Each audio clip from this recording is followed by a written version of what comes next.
Okay. Should be live. Where's my...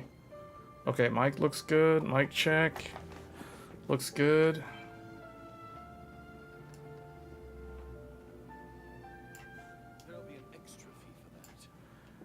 Okay.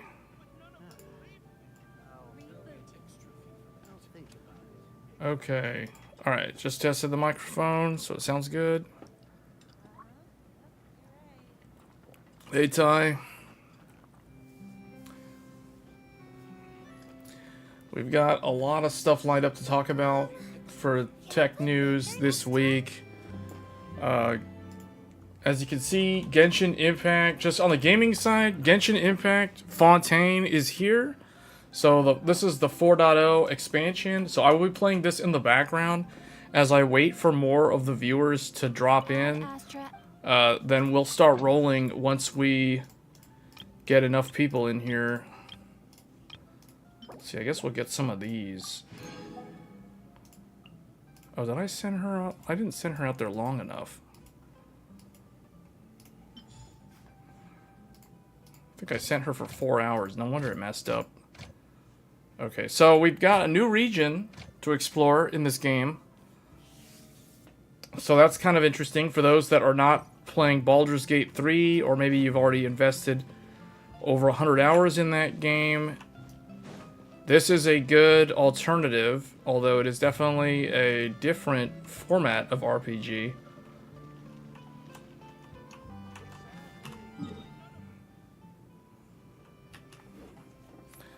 So we will get started here. Hold on, let me just make sure one thing. Have you invested any money in this game?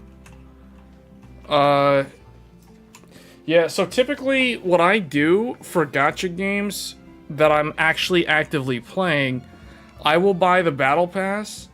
Not all the time, but I will buy the Battle Pass. And I will also buy the Welkin, the $4.99 for 30 days. I'll buy that. Now, I have not bought that in this game, but I have for Star Rail. I'm considering buying the $5 thingy. I don't know what you call it, like the Welkin Blessing for $90 a day. Primo Gems. I'm thinking of buying it. I have not bought it yet. I have purchased the Battle Pass, though. But that's typically all I do. I do not... Like I said in the previous live stream, I only roll on the character banner. So the limited character banner is the only one that I will ever roll on. I will never roll on the weapon banner. So this one, like I said kind of jokingly in a previous live stream, the weapon banner is dead to me. It is invisible. Like literally when I look at the screen right now, I see a blank screen with nothing on it. So I'll only ever roll on this one, or like the character banner. So it depends. Like obviously, since I already have this character, I'm not gonna roll on the rerun. So I'm only gonna roll on the new character. That's typically how I play this game. So you can see, right now I got extremely lucky in the sense that I pulled. So I did, I want to say like 40 something rolls. We can see here. So let me go back. Let me find it. So you guys can see my roll history. Where did it start? So it started here. So I did 8 times 5. So I did 40 pulls. 40 pulls to get the character. So you can see here, the first roll was this one down here on the 15th, which was the day that the Fontaine patch came out. So I pulled nothing except a Favonius Greatsword. Then I did 10 more, and I pulled a Lynette. So I got the new 4-star character.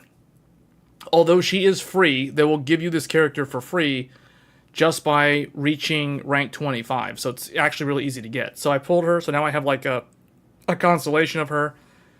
And then I did 10 more, and I pulled Chi-Chi.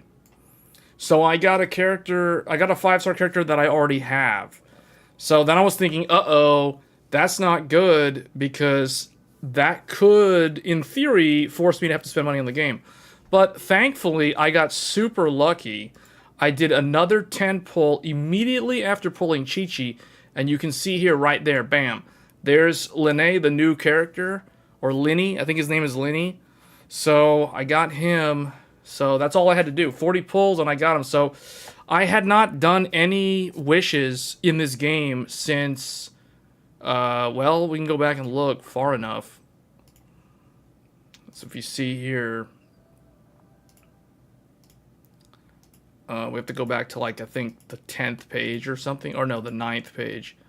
So right here. So the last time I pulled was June 10th. So from June 10th to August 15th, I literally didn't do anything with Genshin Impact. And that's the reason why I was able to stockpile a bunch of Primo Gems. So in terms of, like, do I spend money on the game? Yes, I do. But it's only going to be the Battle Pass, and it's only going to be the Welkin. I think if you're playing these type of games long term, and you log in to do dailies, you can pretty much spend on the Battle Pass and the Welkin Blessing, and that's pretty much all you need. And you'll eventually just get all the characters. Now, the caveat is you must ignore the weapon banner, because that's a big money trap. It's completely pointless. It's a big waste of time, really, and resources.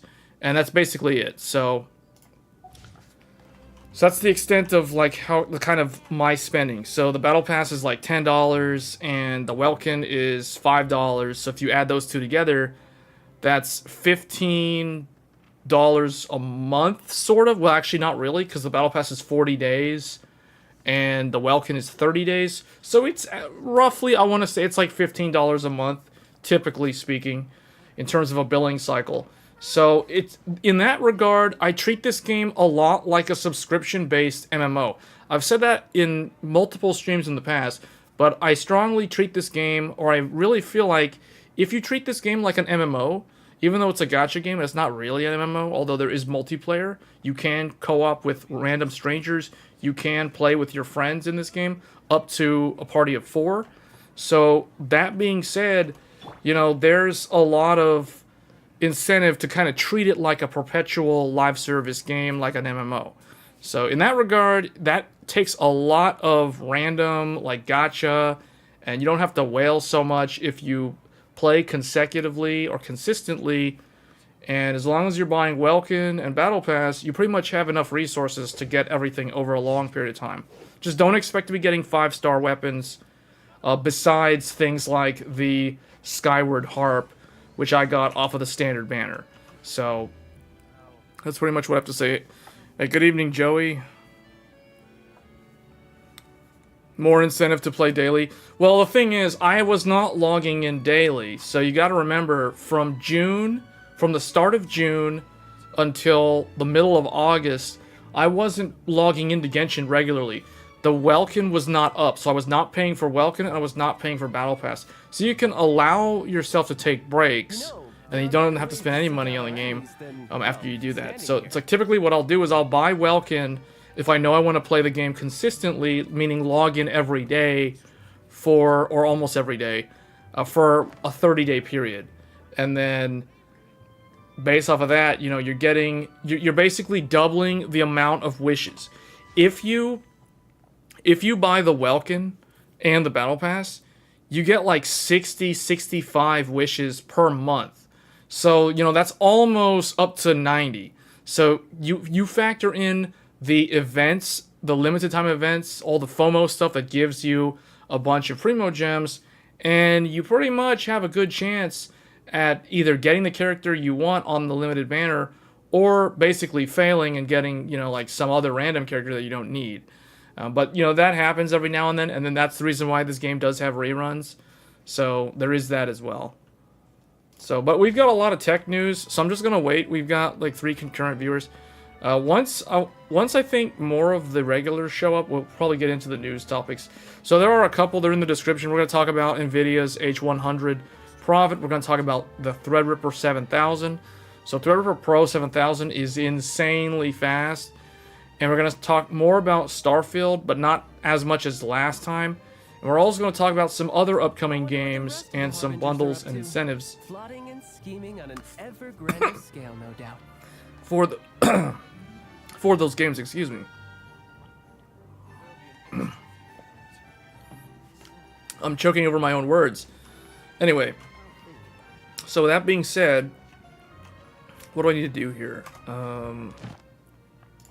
So I've already done the dailies.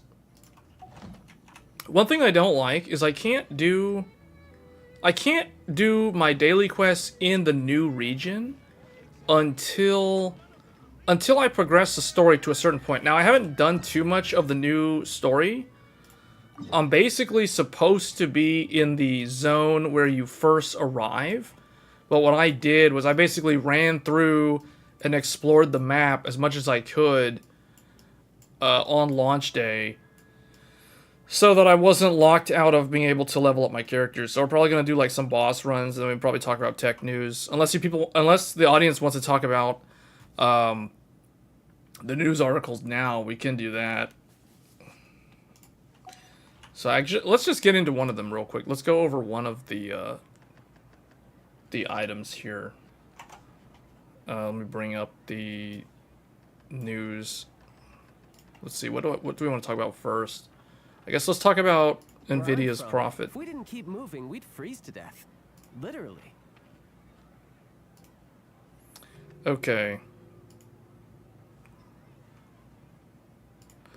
So Nvidia makes a whopping 1,000% profit on its H100 AI GPUs. Oh, yo, I hope Linus isn't on that list. Oh, I'm well aware of that.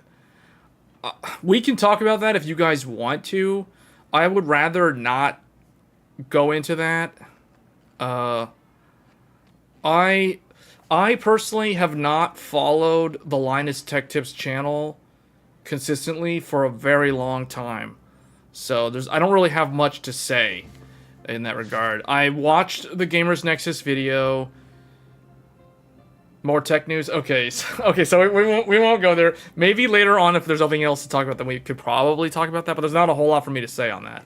Okay, so the first line of business here, Nvidia makes a whopping 1,000% profit on its Hopper, its Grace Hopper, or the H100 AI GPUs. You dropped them years ago? Okay. So this goes back to what I was saying before, where Nvidia is struggling to keep up with the demand for its AI chips. They literally can't sell these things. They can't sell enough of these to stop people from buying. Like, they're not able to meet the market demand. So they're in a basically they're stuck between a rock and a hard place. Well, I won't say that. From Nvidia's standpoint, it's a very good problem to have. Because they are the kind of the first to market with the AI chips. Now, they're not the only ones. There are alternatives. There obviously AMD with the MI Instinct is like the close second, or I don't want to say close second, more like a distant second. And then you've got Google with their own AI chips that they offer in their cloud service provider environment for their web scale and their hyperscalers. And then you also have Intel is trying to get in, but they're kind of like a fourth player in this. Although because Intel can directly sell, unlike Google, I don't think, as far as I know, I don't think Google is selling hardware. I think Google's just selling their cloud service platform for AI. More like a service provider or a managed service, as opposed to selling actual hardware like Nvidia is doing. So Intel is probably, I guess, third in that regard, which it basically mirrors the graphics card market. So even though these are being called AI, well, it says AI GPUs in the story here, but it's really AI accelerators. So it's kind of like GPUs, because technically you can do these AI machine learning workloads on a regular consumer GPU. I did a video about that about almost a week ago now, like 5 days ago. I uploaded a video on AI. I showed an example of Stable Diffusion and how you can generate literally a ton of images in less than a minute. In like 40 seconds, I can generate like 20 images or something like that. So it's like 2 seconds per image, right? So something crazy like that. And that's not even like a 48 gigabyte graphics card. That was just a 16 gigabyte RX 6900 XT using ROCm. So that's just one example. But you can see how that's a game changer for the creative industry because of what that means for artists and that sort of thing. So that's where it kind of opens up the can of worms about is AI going to take away jobs? Yeah, that was one example. So Which I mean, there's nothing to kill. because the demand's so high, that's why the profit margin is so high on this product. So you can see Nvidia plans to generate $300 billion by AI-driven sales. Seems achievable given the vast profits being made. What's interesting is Nvidia's kind of in like a weird spot. It's in a really rare... It's one of those, like... It's the right time. It's what do they call it? It's like they're there at the right time. They basically found this opportunity by, I don't want to say luck, because they did bet really big on it a few years ago, and it's really paying off. AI helps you. Yeah, and I kind of think that it is going to help overall.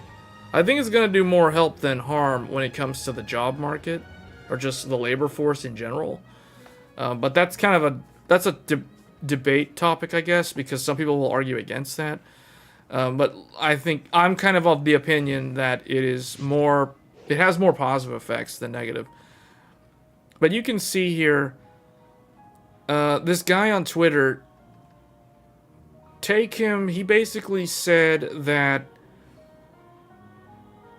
Nvidia's basically, like, you can't buy an Nvidia AI accelerator, like a Hopper 100, until next year. Like, if you buy one now, you're gonna wait until probably June of next year to get one, because it's so backed up. The lead times are so long, and that's the reason why consumer GPUs are at risk of going out of stock, just like they were during the what do we want to call it? The human malware era, the dark times, the silicon GPU shortages, the $900 3060 Ti's, and the $3,000 3090s, that era. We're going back to that era, but only for the really high-end GPUs. I don't think that 8 gigabyte cards are going to be gobbled up by these AI companies, because you need a certain amount of VRAM to run these things. But cards like the 4090, the XTX, the XT, the used market 3090 and 3090 Ti, those cards in particular are going to probably vanish within the next 3 months, I would say. So it's going to be very, very hard to find one of these without having to pay scalper prices. So it's going to go that way because this is getting so bad in the professional market. So Raymond James estimates it costs Nvidia $3,320 to make a H100, which is then sold to customers for anywhere from $25,000 to $30,000. So if we look here, see, in previous reports, we have mentioned several times that the H100 are selling way beyond their actual pricing. On some occasions, they have reached around $70,000. You hear that? $70,000. So the profit margin is crazy, crazy right now for Nvidia.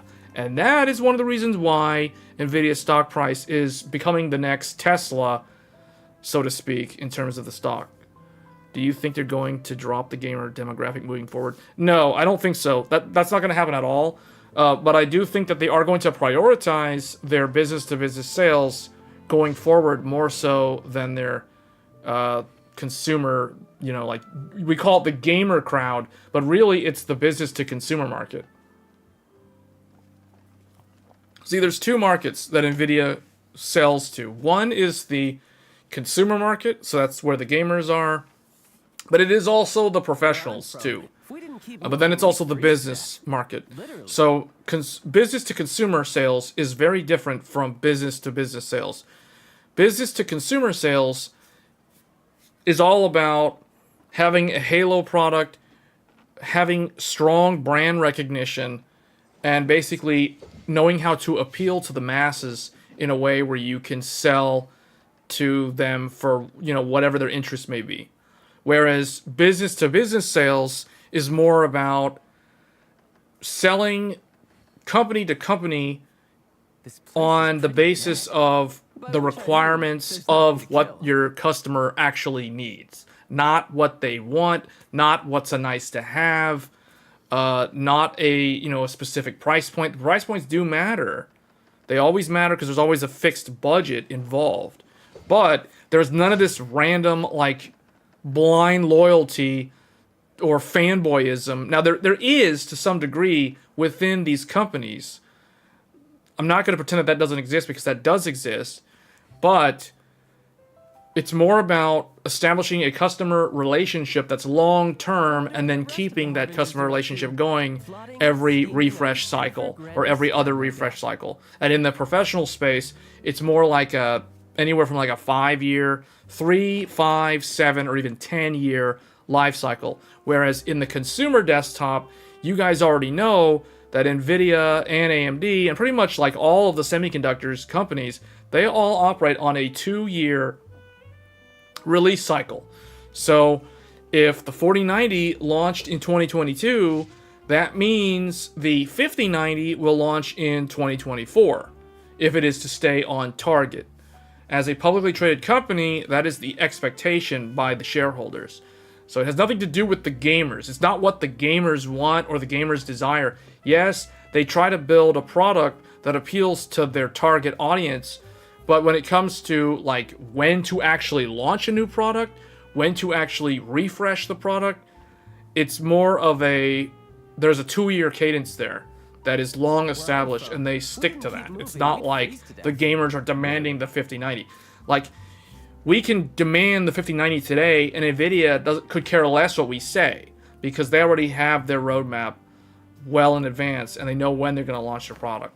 If they're above schedule, on schedule, or behind schedule. So they're not gonna drop the gamer demographic.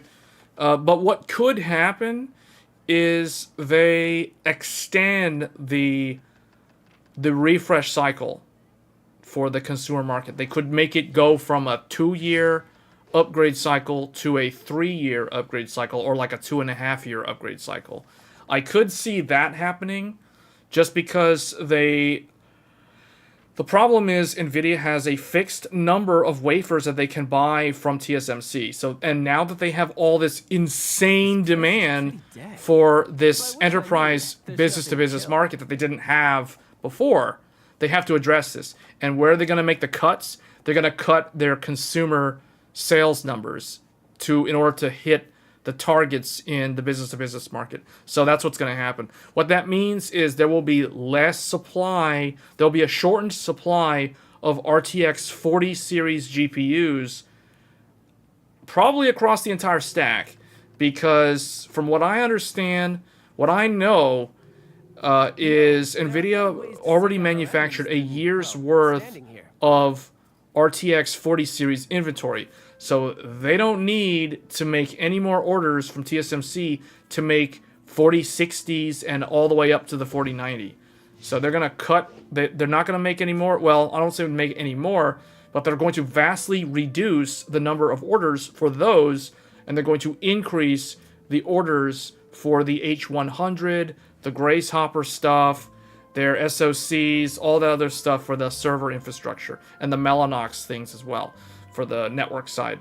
So that's where they're going to start reallocating their resources, and what that means is less GPUs for gamers, but it doesn't mean that they're abandoning the gamer market. They can't afford to abandon the gamers market, because this alone, regardless of how lucrative this is, there is a cap on how big this market is. You can't just stop making GeForce cards and just convert everything to Nvidia RTX cards and forget about the gamer market, because it's if you stop selling to millions of gamers, you're shooting yourself in the foot.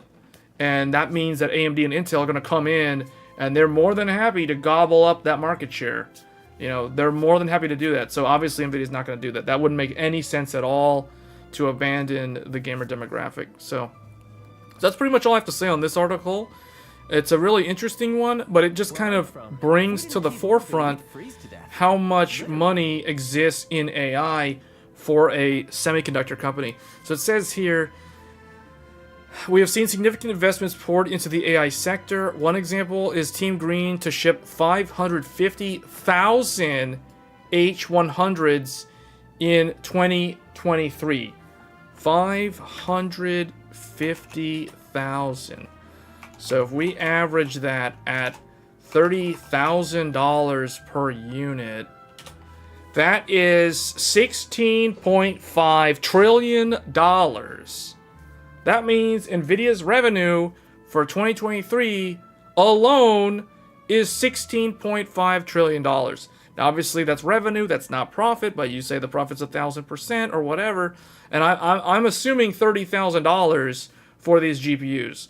So that's a lot of money, and that explains why Nvidia stock is where it's at. This is pretty dead. With a prediction of generating over 300 billion through AI sales. So, yeah. That's a lot.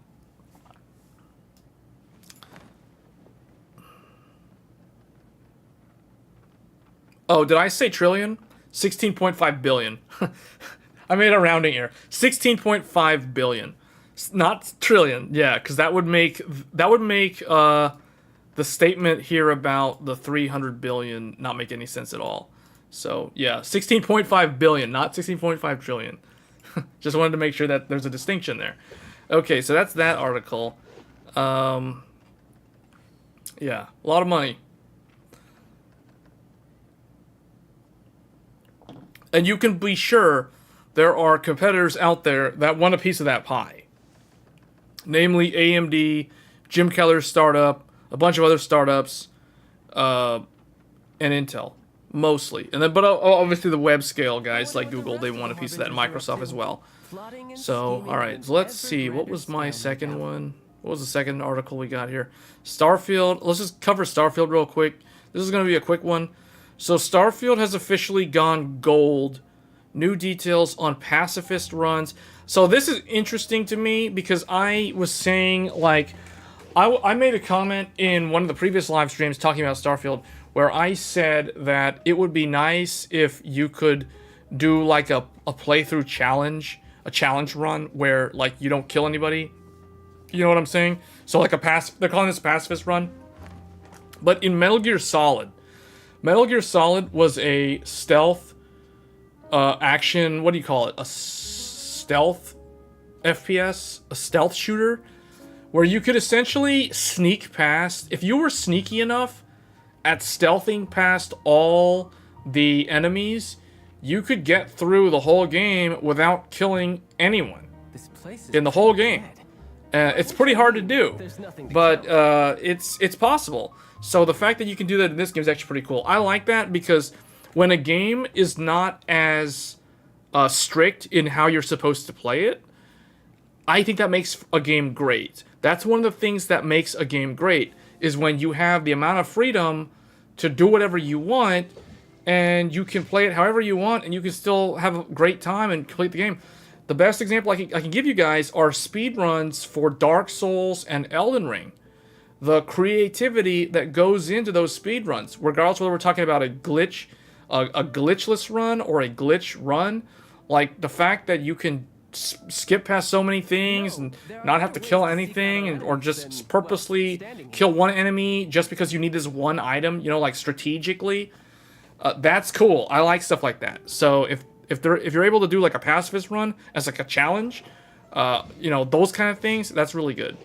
You got your copy with the GPU. Which GPU did you get again? Yeah, I noticed a lot of people are buying Radeon cards because there's two routes to get the game for free. You can either buy a Radeon graphics card, or you can buy a Ryzen CPU, a 7000 series CPU. And I have noticed that a lot more people are buying Radeon than opting to buy a Ryzen CPU. XTX. Oh, which one? Was it the reference card, or was it like the Nitro, or the Taichi, or the XFX Merc, or the Red Devil, or the Hellhound for power color. There's a ton of different ones. The Pulse from Sapphire, the Nitro Plus. Okay, so it's the same exact one that I have. Okay, yeah, I think, well, I know there's a couple people that have the Nitro. RK has a Nitro also. And he got like a really rare one. He got the super rare Nitro that has a fan in the middle that spins the same as the fans on the left and the right.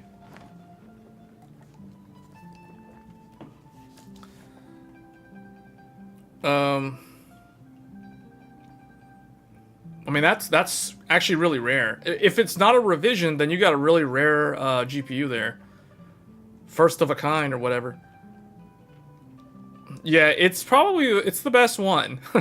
It's the best one. I think the Nitro Plus is the best XTX. It's the fastest one out of the box, by far, and it's the only one that you don't have to do anything with overclocking. You just run it out of the box, and it's the fastest one, unless you have like a liquid cooled edition from Asus or something, or like a Toxic, if Sapphire ever decides to release one of those. Those are usually liquid cooled, but unless they do one of those, the Nitro is pretty much the fastest one. Let's see, what was the thing I was gonna say? That's all I had to say on this. Oh, the preloads. Okay, so the preload begins on for Xbox. If you're on Xbox, the preload begins on August 17th. And if you're on Steam, which the AMD edition, so if you buy a Ryzen 7000 series CPU or a Radeon graphics card, you'll get the Steam edition, which I think is largely the more coveted version of the game. But yeah, the Steam version, that's going to be August 30th. So just about we're a little under 2 weeks now for the preload date for the Steam version, and we're about, well, actually, the preload for Xbox is today. It's now. It's happening now. Okay.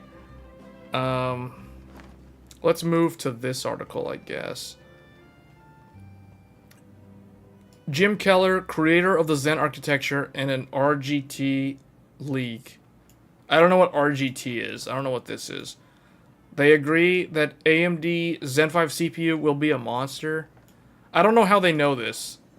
Well, he probably knows what he's talking about, considering who he is. But there's like a leaked thing here. So let me try if I can zoom in. Okay. So it's kind of blurry, but the scalar competition landscape, there was and higher is better here. So you can see Amazon's Graviton is up here at the top at 2.06. I don't know what these numbers mean in terms of metric. And then Amazon Graviton second generation is this second one. Then third generation is that one. So you can see Amazon's got some pretty good scaling.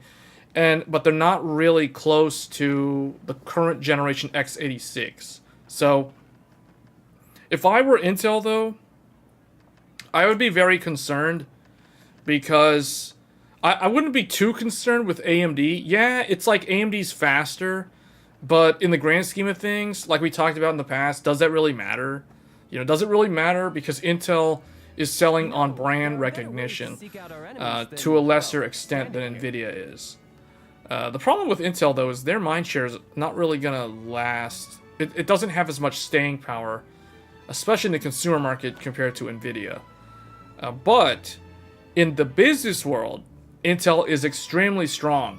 And like I said in another stream, the reason why Intel maintains their position despite having inferior technology is because they have long-established customer relationships with their customers and their sales teams, and because of that, their customers continue to buy Intel blindly because they don't bother to either look at the competition, or they just kind of have tunnel vision on, well, you know, we've been buying Intel for 20 plus years, why do we need to bother changing? You know what I mean?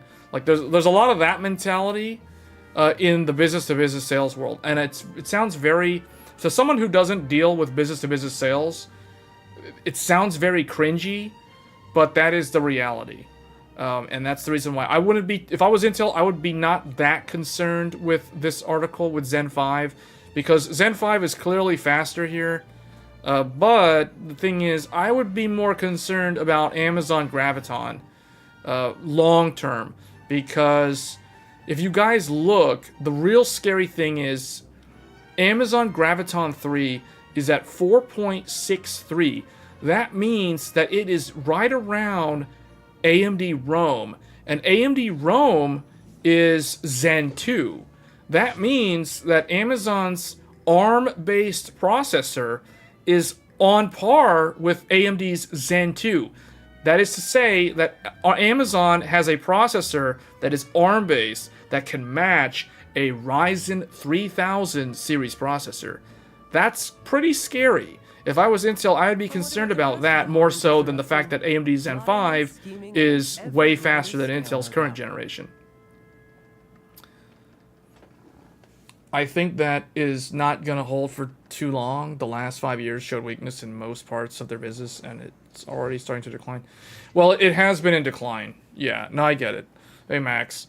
Yeah, Intel's server business has been struggling for the past 3 years about. But despite that, they're still 2/3 of the market. However, that 2/3 of the market is not really impressive when you consider the fact, like as you said, 5 years. 5 years ago, Intel was at 99.9% of the market. So in 5 years, Intel went from nearly virtually 100% of the server market down to like 66% of the market. That sounds really bad if you're Intel. It's almost embarrassingly bad. And Intel is too big to decline for too long. But Intel is going to make a lot of changes. They've talked about this. They have a decently convincing roadmap. But again, it's all about the execution, the ability of their fabrication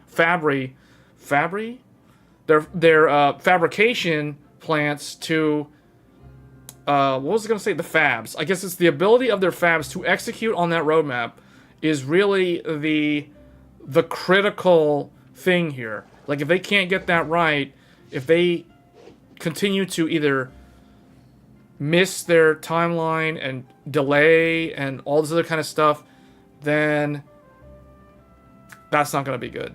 So, you know, I said before, the fact that Intel has to go to TSMC to build their Arc GPUs, and the Arc GPUs aren't even really... They didn't even hit the target metrics where they needed to be, but I don't think that's TSMC's fault. But the fact that they had to go with TSMC to build their GPUs says a lot about their own confidence in their manufacturing, in Intel's own manufacturing. So...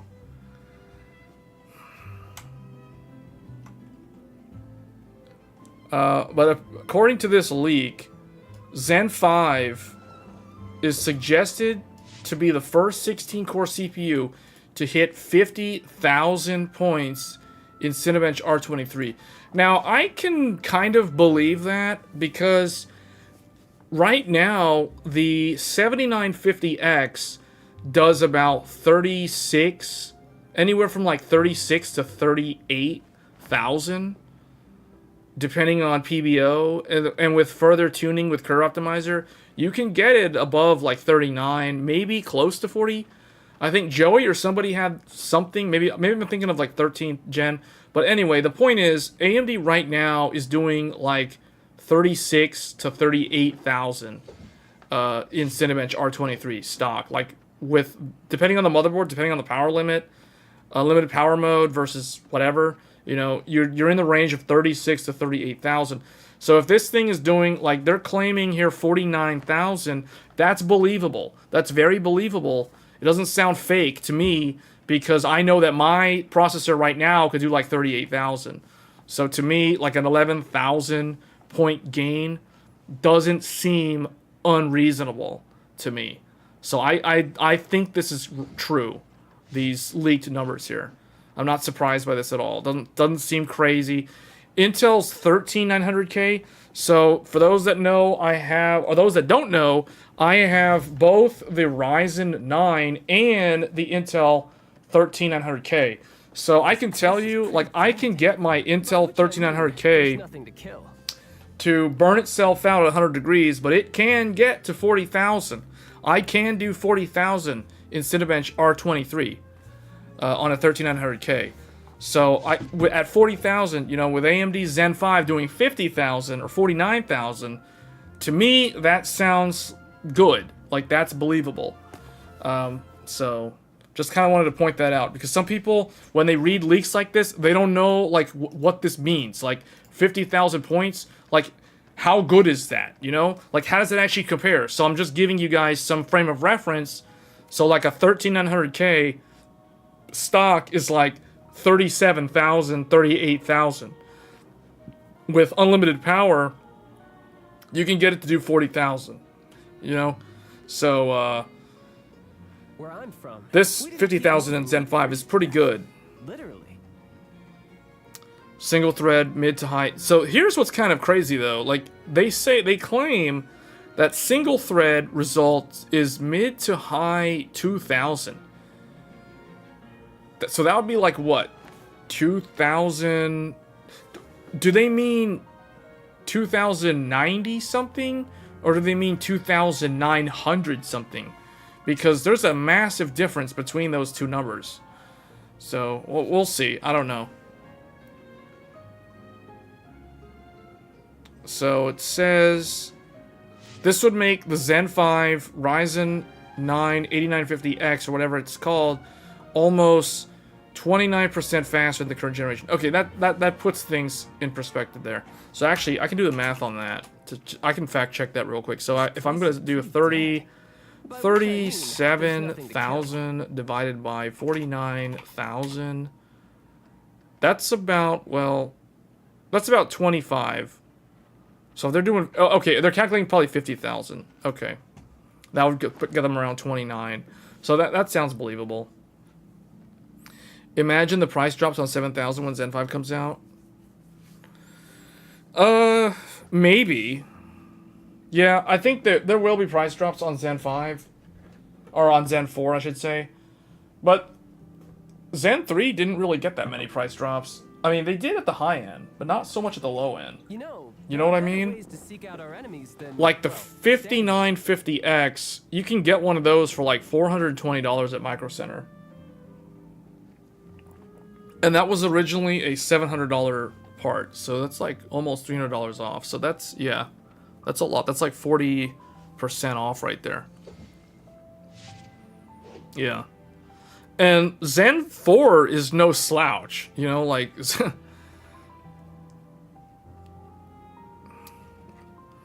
Okay, well, if this guy's saying that Zen 5 is a monster, I mean, I'll believe it. Like, it's Jim Keller. He knows what he's talking about. Okay, that leads me to this next one. So, moving on to another AMD CPU article, and they're probably going to switch gears and talk about Intel. 700 boards incoming. Yeah, probably. Yeah, they will launch. X6 or X770 or whatever it ends up being called. Those are coming out next year.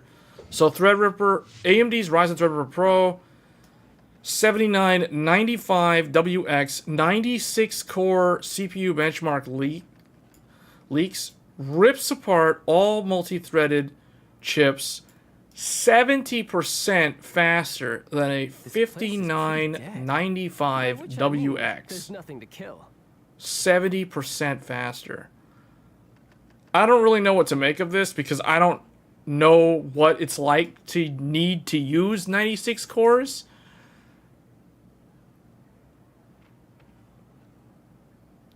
Yeah, this stuff is like this is like a whole different level. This is a workstation part though. This isn't even like a HEDT. This is beyond HEDT because they're calling it a Pro. If it's really a Pro, that's kind of a disappointment to me because that means that I can't afford it. That literally means like I can't buy this. It's just too much money. So, but I don't know what someone would need 96 cores, because really, in my mind, 96 cores is for a server.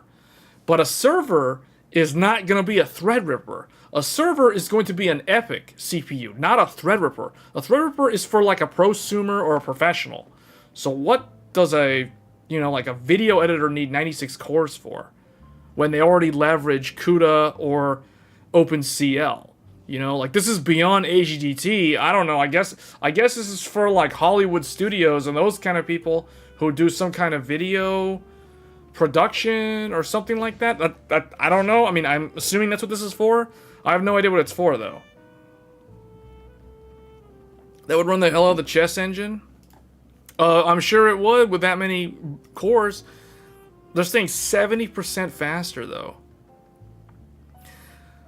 Proper benchmark on a Threadripper Pro, which is part of Zen 4. I wonder what the rest of the Okay, so let's take a look at this. plotting and scheming on an Oh, these are the grand frequencies. scale, no So it's doubt. running at 5.1 gigahertz. 5.15 gigahertz is the average. And here's the score. Now, I'm not someone who typically runs Geekbench, so I don't know what this means. Like, to me, these single core and multi-thread don't mean anything because I have no frame of reference of understanding what a Geekbench score, what's good and what's bad. So it just looks cool.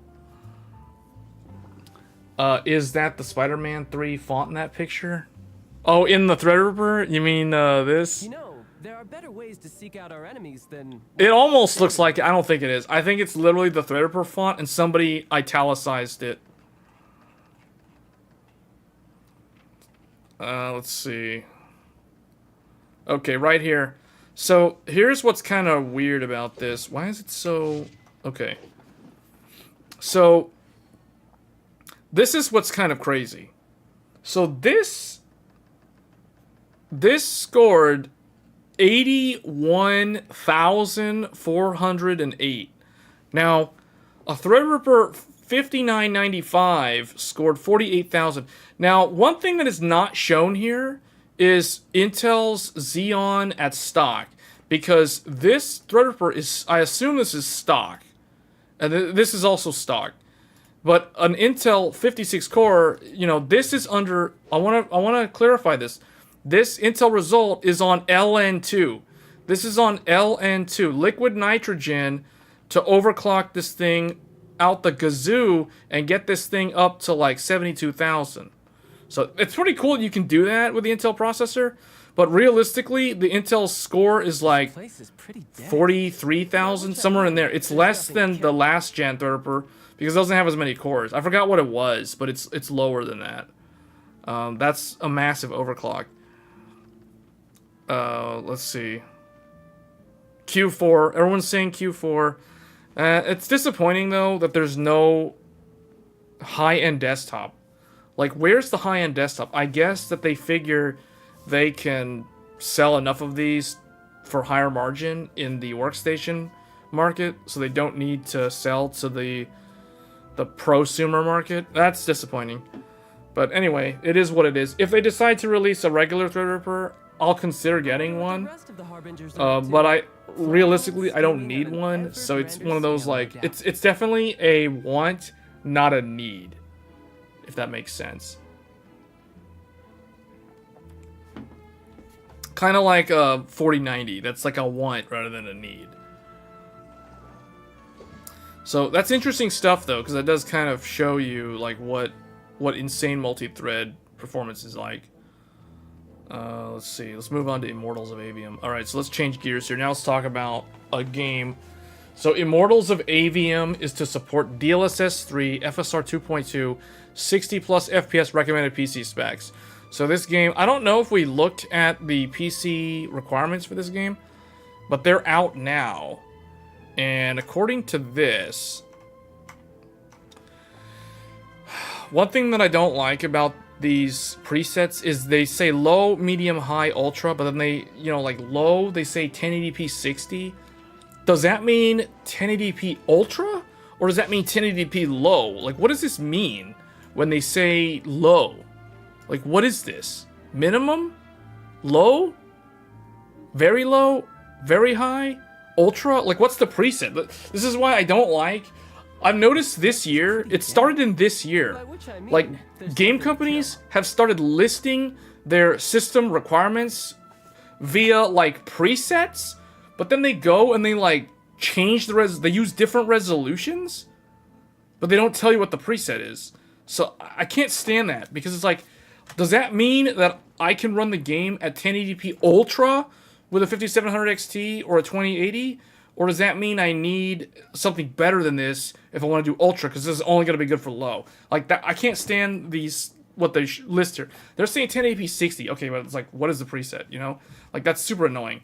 And then the CPU doesn't even matter. Like, this, for a game like this, I would imagine any random modern Zen 3 or 10th gen Intel is probably going to be fine, even at 4K. So... as you go up, like, it's kind of hilarious that to do Ultra 120 FPS, unless this game is a CPU bottleneck disaster, why are they listing these CPUs? You know what I'm saying? Like, why do you need a 7950 X3D or a 13900 KS? And it's funny, it's like, not the 7950X or the 13900K, but no... you have to have the X3D, and you have to have the Unicorn KS if you want to play this game at 4K 120. Like, what does that even... you know, the CPU stuff is dumb. Just ignore the CPU. Like, that doesn't matter. If you have, like, a Comet Lake or a Zen 3, which is a 5000 series Ryzen, it's fine. 5800 X3D, it's fine. You don't need any of this other stuff that they're listing. Like, that's nonsense. And then the GPU, though, that does actually matter. And there is an asterisk. Oh, you know what? It says right here. Includes upscaling set to quality by default to maximize frame rates. Upscaling can be configured further or disabled. Oh, it's going to be one of those games. It's basically Star Wars Jedi Survivor all over again. Is this an EA game? Is this another EA thing? This is going to be like Star Wars Jedi Survivor all over again. Another game that relies on upscaling. Yeah, because Jedi Survivor was big on upscaling. Forspoken was really big on upscaling. Oh, man. Here we go again with upscaling. So basically, you got to have FSR or DLSS to match these specs. That's not good. Maybe that's the reason why they don't list any 10 series cards. Because you can't do... well, I mean, you can do FSR. EA is funding it. Okay, so that says a lot. Yeah. It's another EA thing. Okay, another giant 70 gigabytes on an SSD recommended. Windows 10 or later. Windows 11 recommended. For Intel... oh boy, here we go again.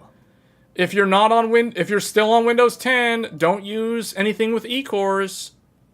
That's not good. This game doesn't know what to do with them. Windows 10 doesn't know what to do with them. Yeah. It literally says right there, Windows 11 recommended for Intel 12th and 13th gen. That means that there is some kind of performance regression with the game on Windows 10 if you have E-cores in the system. That's basically what that means. I ran into that with Final Fantasy XIV back when Alder Lake was in its early days. I guess they fixed it by now, I would hope. But yeah, that's not good.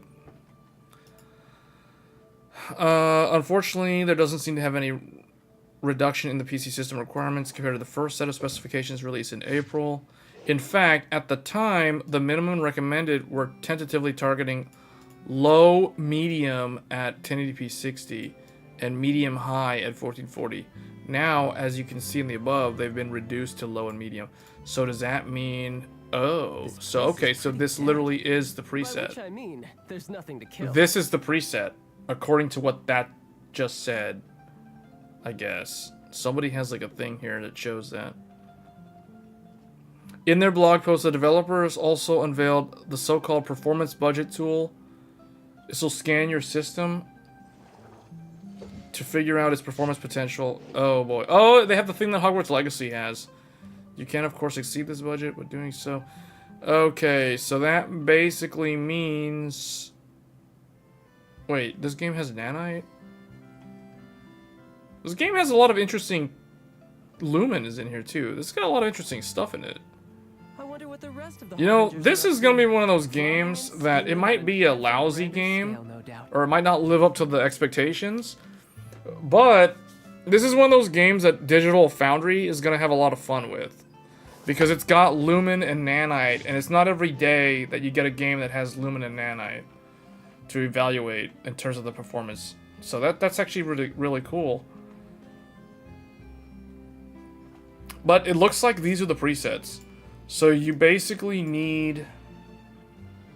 So if you want to play this game at 1080p Ultra, you're probably going to need something like a 7600 or a 6700 or a 3060 Ti, somewhere, or 3060, somewhere around there. Well, 2080 Super. 2080 Super is basically 7600, so never mind. You're going to need something better than that. If it's really low, that's terrible. This is a terribly optimized game, by the way. I hope these specs are like native res, because if they're not native res, and if you have to run with FSR quality or DLSS quality, that means this is a garbage game. If developers are relying on upscaling to make them hit that 60 FPS target or exceed it, that's a bad sign. That means they've literally given up on optimizing. By which I mean, there's nothing to kill.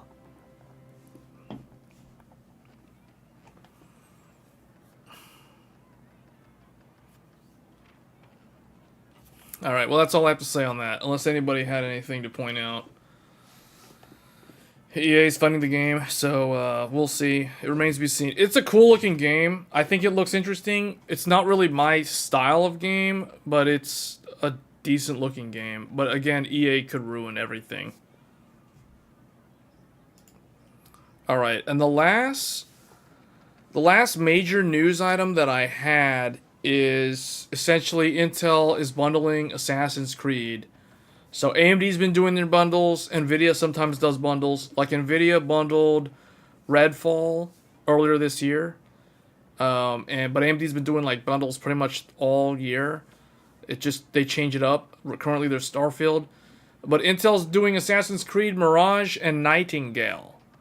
A Ubisoft original. You know, there are better ways with to see how Intel the Arc items been, GPUs standing here. and the latest CPUs. So they're basically doing exactly what AMD did with Starfield. So AMD basically needed a way to incentivize people to buy the RX 6000. And I mean, I guess 7000, because you could buy 7000 as well, and you could get Starfield. But I think AMD was really trying to get people to buy up the 6700s and the 6800s, like that tier. And I guess the 6950 XT. Like, they were trying to get people to buy those. And I think they've largely succeeded, because for the last 2 weeks, I have been monitoring Micro Center's inventory of the Radeon graphics cards, and they have been going down. Yeah, like Max just said, Max got a 7900 XTX. I know Joey got a 7900 XTX recently too. So that means Joey's also going to get Starfield Premium Edition, even if he is or isn't even going to play it. You know, so you have it now. That's the thing. So a lot of people have been buying up Radeon cards for Starfield. Oh, 6700 XT? Who's the... Oh, yeah. Okay, Max got the 6700 XT. And Ty got the 700 XTX. That's right. Okay, because Ty has the Nitro. Which 6700 XT did you get, by the way? We were asking that same question to Ty earlier. And he mentioned the Nitro. But essentially, Intel's doing the same thing. But the thing is, Intel... I feel like most people that are going to buy into this bundle are not going to do this for the Arc GPU. Most people are going to do this with the Intel CPU. So I think that what's happening here is Intel's going to do this to clear up inventory of a lot of their Alder Lake mobile processors. Yeah, well, the desktop ones as well. So if we zoom in here, why is it zooming out? I zoomed in and it zoomed out. That's funny. Okay, well, whatever.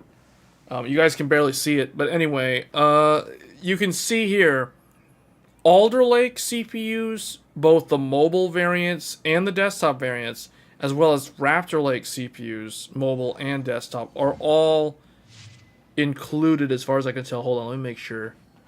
Yeah, so they're all in here. The 1300K is down there. Okay, so they're all in here.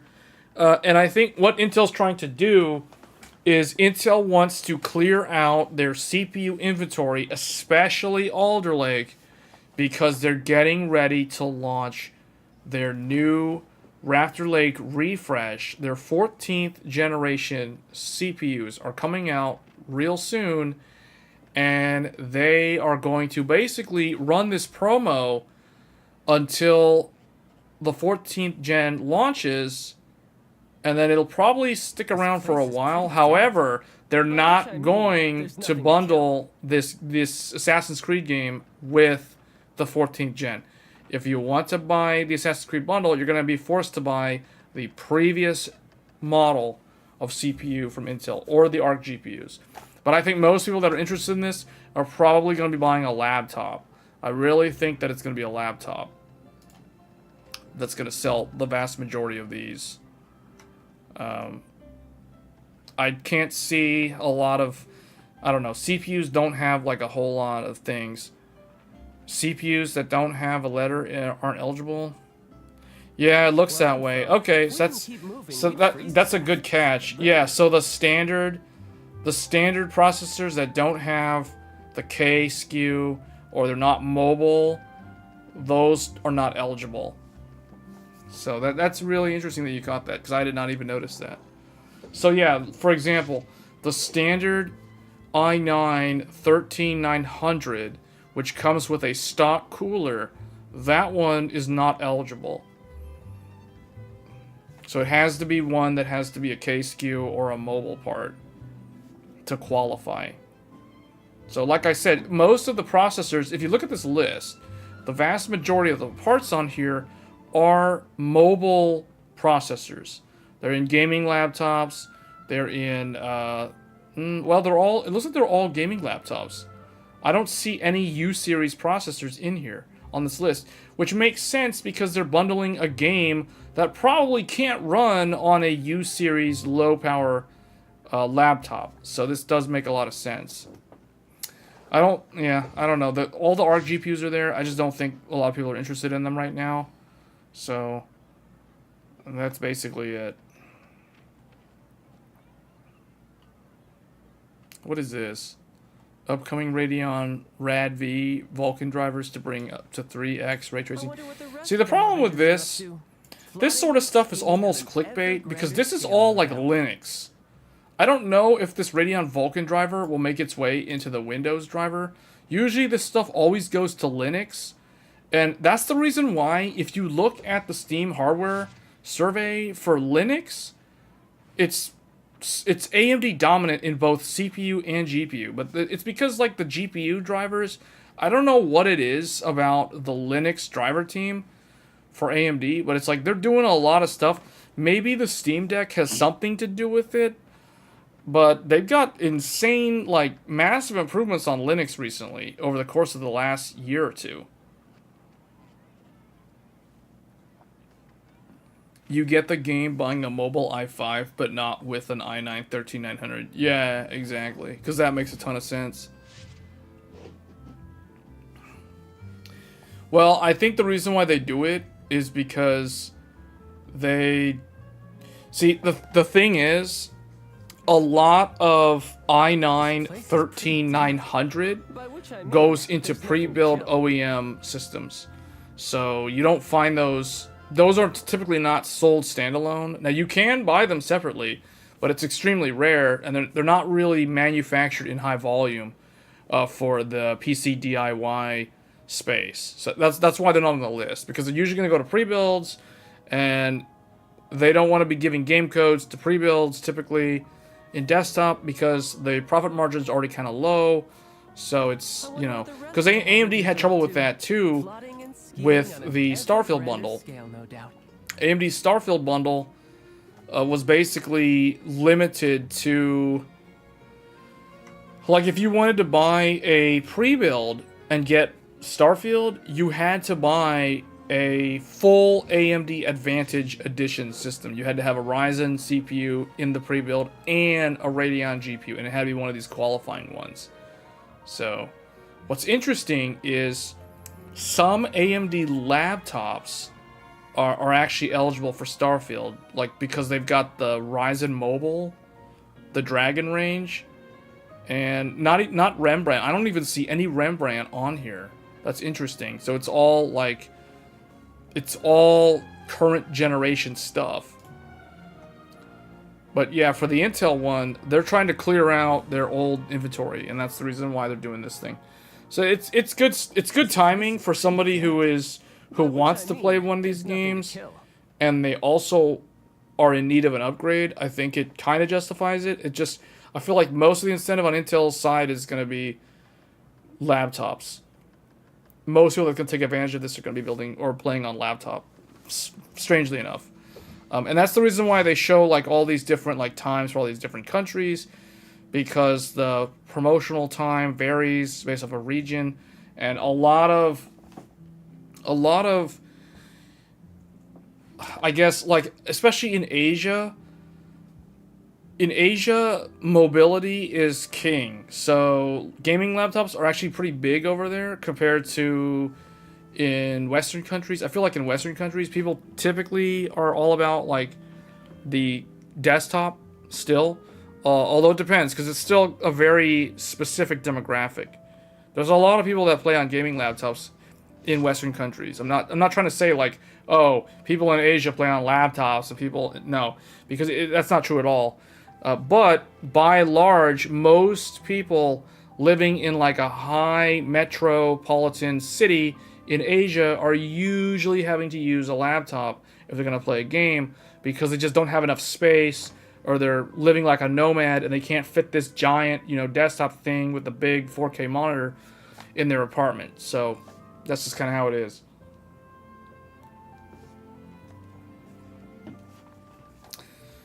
Okay, so I think that covers most of it. Don't really have any more news articles unless somebody brought one up that they want to talk about specifically.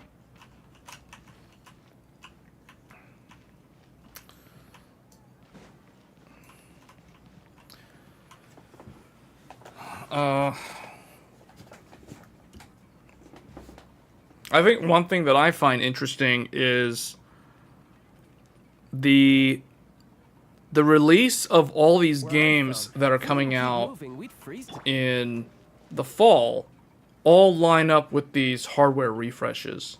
So, like, for instance, AMD is going to launch the 7000 series mid-range and the high performance with Gamescom, and Starfield's coming out, like, right after that.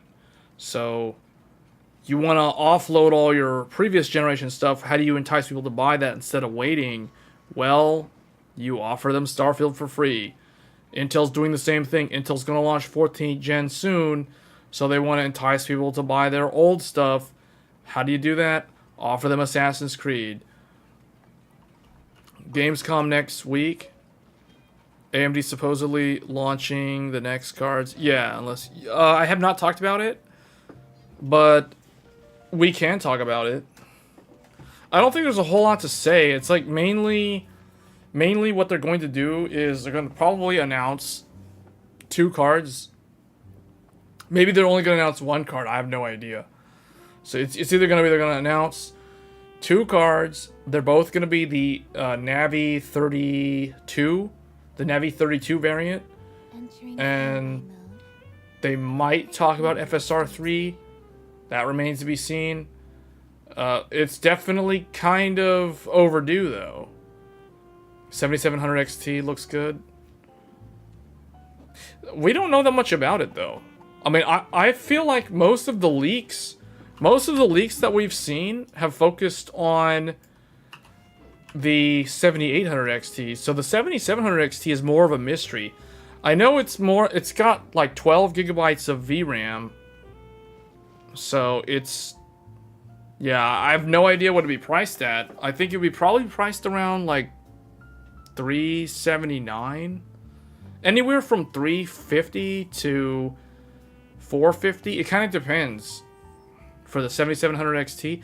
And then for the 7800 XT, that one is probably going to be priced around anywhere from $550 to $650 in that range. You know what I'm saying? Like it'll have to be better than the 4070 in like two things for it to be priced more than the 4070. Seems Lenny is saying some strange things again. It's really warm. Yeah, you mean the 7700? Yeah, I think so. There was an article on video cards. Let me see.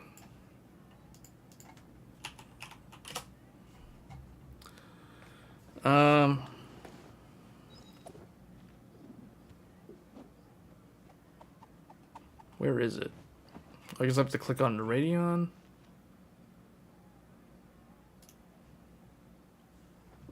Oh.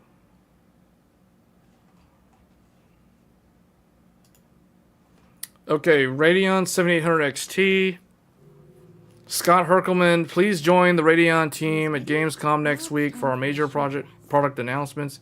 If you can't make it to Germany and will be one of the couple 100,000 attending one of the biggest gaming events, I have to talk to you in person. Or if you can make it to Germany, he wants to talk to you in person. Okay.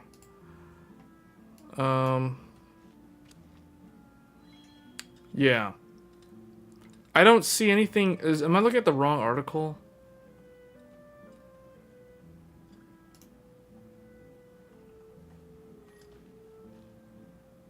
Oh, this? Radeon Chief? Is this it? Or is it this one? 7700 XT and XT memory configurations. With this, we already knew. I told you guys this like what? Since January I've been saying this.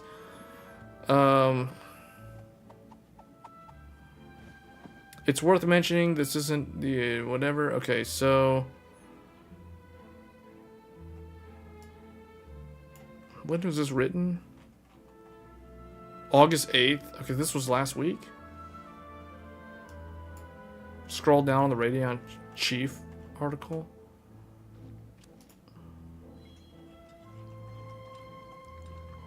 Oh.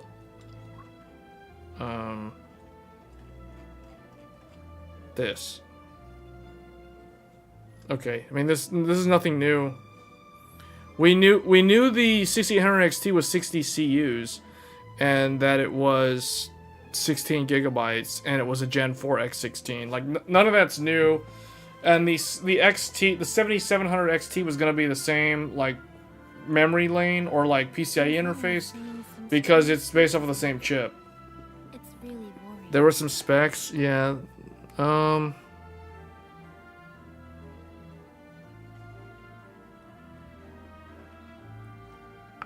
This kind of lines up with what I said. I mean, they're keeping the XL and the XT naming. That's interesting.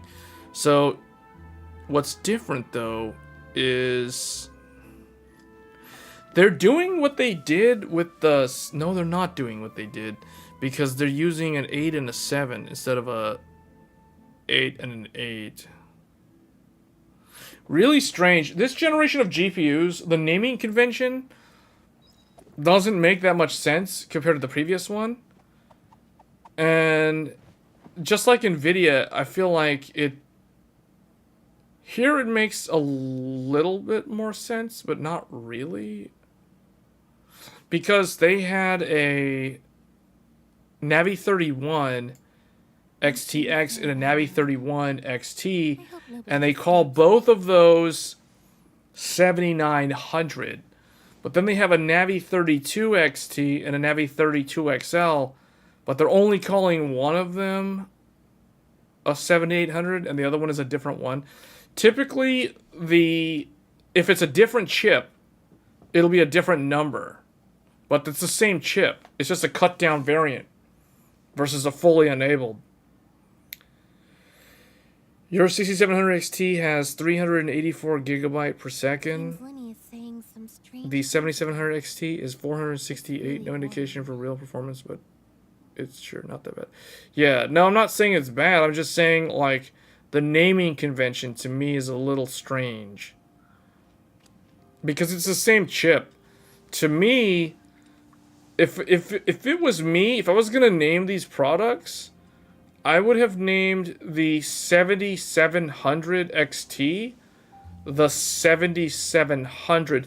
But maybe the reason why they're doing this is because the memory bus interface is different. It's a 192-bit bus versus a 256-bit bus. But again, you have a difference on the 7900 series cards. And they still have the same number.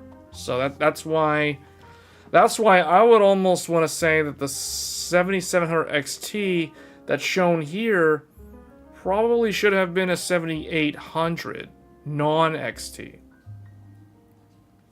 The naming is kind of strange, but they don't have a lot of... There's not a lot of room in between these. See? So what they can do... What this tells me is that there will be, in the future, some other 7600 XT or a 7700 non-XT. But whatever that GPU is, that will be the fully enabled Navi 33 die.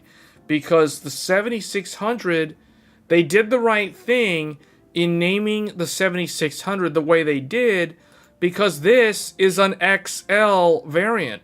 Historically, AMD, if a GPU is an XL, it will not carry an XT designation.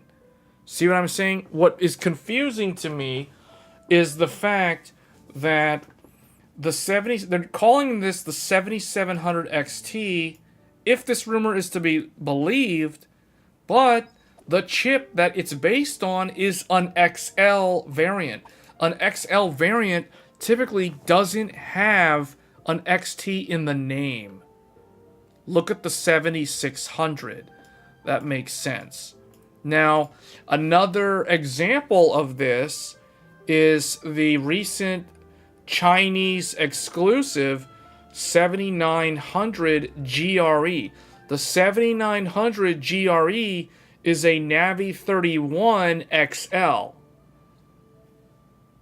So, that is to say, if we go to Paint, if we were to list the entire product stack, this is Navi 31 XTX. Then you have this thing is a Navi 31 XT. RX 7900 GRE is a Navi 31 XL. Do you see what I'm saying? An XL typically does not carry an XT in the name. It's usually supposed to be that. Technically, they should just called it this, but for some reason they did Golden Rabbit Edition. Let's just drop the Golden Rabbit Edition and just call it a 7900, because this makes a lot of sense. Then you go down the stack. Then you have the 7800 XT, which is a Navi 32 XT. Again, that the naming convention holds consistent with this product. Now we get into where it gets kind of weird. So they're calling this thing, supposedly, I don't know, but they're calling this thing XT, when in reality it is an XL. An XL, in my mind, if the engineering code name says XL, the consumer-facing product name should not have an XT in the name. So this one I'm going to highlight because this one doesn't make any sense to me.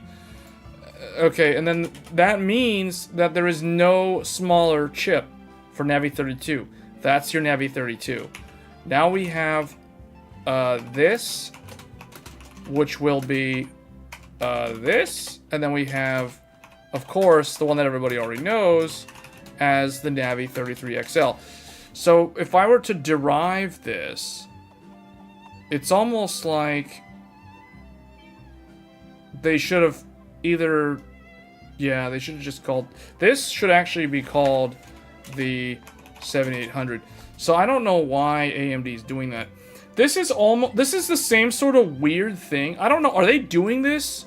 Are they doing this because they're afraid that the public will complain that the... You know what I'm wondering? I'm wondering if AMD is proactively changing the name to the 7700 XT because they're afraid of the public complaining about a 192-bit memory bus versus the larger 256-bit bus on the XT variant. Maybe this is the reason why AMD is afraid of the like potential public backlash or something. I don't think there's any reason for them to be afraid of that because these three all have different memory interfaces. I hope nobody disturbs. But the naming convention is consistent across all of them. What code name the... Oh, that is called the K. So, for example, if we talk about the RX 6900 XT, this was the Navi 21 XTX. This is the Navi 21 XTX. So, if you go beyond that, if you basically push beyond, like an anime character, to ascend to the next level, to go beyond the 6900, to go beyond the XTX, you have to become known as the Navi 21K XTX, the K variant. So that's KXTX, denotes the 50. With FSR 2, 3, they can sell XL chips as XT, like Nvidia. See, the thing is, though, I'm wondering if XTXH variants, I don't know what those are. Those might be, yeah, I don't know what those are. Those are like older chips or something, different naming convention. But I'm wondering if they're doing this because they're afraid of what happened with Nvidia, with the fake 4080. Because Nvidia had 4090, which was the Ada 102. Then they did RTX 4080, which was the A103. This is the weird one that came out of nowhere. And then there was the fake... remember the fake RTX 40? The so-called RTX 4012 gig, which they unlaunched. Nvidia went and renamed it because it was so, like, controversial, because this is the 104, and that's the reason why. So basically what I'm saying is Nvidia was unable to get away with naming two different 80 class parts because they were both based off of different chips. See? That's why. Because the 4070 is an A104. If we break this up, so we kind of have to break it up so that you can... I'm going to make it like this so you can tell the distinction between the actual chip size. This is an A106, I believe. And then this one is A106 also. So I think that's what it is. So historically, the 102 is always the big 384-bit. That's the big one. And then you've got the 256. Actually, well, it wasn't always like that. It wasn't always like that, but I don't want to go too much into a history lesson. I don't want to draw the timeline. You guys know when I draw the timeline, it turns into a 40-minute lecture on history lessons of graphics cards. We don't need to go that. We don't need to do that unless someone really, really wants to go that deep on Nvidia cards specifically, because the 104, a lot of people are bashing Nvidia because they basically are trying to sell you a 104 for $800. But the thing is, what a lot of people seem to forget, I'm not going to do the whole history lesson, but I'm going to mention one graphics card. And that graphics card is the GTX 1080, the new king. A perfect 10. 10 gaming perfected. I literally just said all of the slogans and the marketing verbiage that Nvidia used back when they launched this part. So this thing, MSRP was $599. Guess what? That's not reality. That's you know what this is? This is fake news. That's fake news. What was the real price of this? FE edition, $699. So this was a $700 graphics card, and it was based off of Pascal GP104. GP104. Well, guess what? Back then in 2016, Nvidia was charging $700 for a 104 die. A 104 die. Tea is ready. Now it's So, time for a short rest. in their mind, what's so bad about charging, you know, $600 for a 104 die? What's so bad about charging $800 for a fully enabled 104 die, which is basically what the GTX 1080 was? So like they're gonna say, hey man, I'm only charging you $100 more, and I can argue inflation, you know, TSMC's manufacturing costs have gone up, etc. You know what I'm saying? I can argue in favor of Nvidia, or I can argue against Nvidia.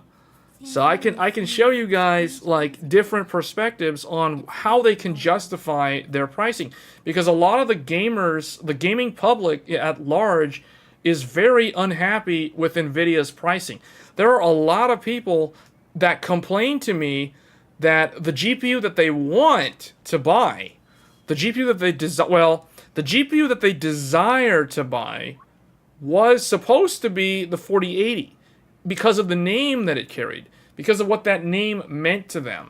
But Nvidia, in all their infinite wisdom, priced this thing at $1,200. So that doesn't look good. That turns this thing into a meme and basically makes it largely irrelevant and invisible to the public at large. So what does that do? That basically means that they have to settle for the next best thing down, 4070 Ti. Because obviously if you can't afford this, then you're going to assume that that doesn't exist either on the shopping list. You know what I'm saying? So that leaves 4070 Ti, but the 4070 Ti is an $800 part, starting at $800. Now usually you're paying more than $800 because the AIBs, they want to make their money too, so they're going to slap some giant cooler on there that doesn't need to be on there, and they're going to charge you $850 for it. You know what I'm saying? So that's basically why a lot of people are unhappy with Nvidia's product stack, and Nvidia's like, okay, take it or leave it. I know you're going to buy from me, so you need to come to terms. Basically, in Nvidia's mind, they look at the gamers that are complaining like, these peasants need to come to terms with themselves. It's a personal problem. They have to become at peace with their soul, and then they can go to Micro Center and buy that 4070 Ti. So they have to first reach equilibrium within their very souls, then they can go and buy that 4070 Ti. Okay, that's kind of what they're doing, because it's all like smoke and mirrors at the end of the day. Because think about it, guys. Like 2016, Nvidia's charging $700 for a GTX 1080, which is a 104 die. Now, fast forward to 2023, things didn't really change much. You know what I'm saying? Didn't really change. It's all an illusion. Roasted me in a poetic way? What? How? What? You specifically? So, this is the reason why, like, when Nvidia looks at it from the inside out, they don't understand why everybody's complaining. Why is everybody so mad? It makes me think of the John Travolta meme. Man, I gotta find the John Travolta meme now. I gotta find it.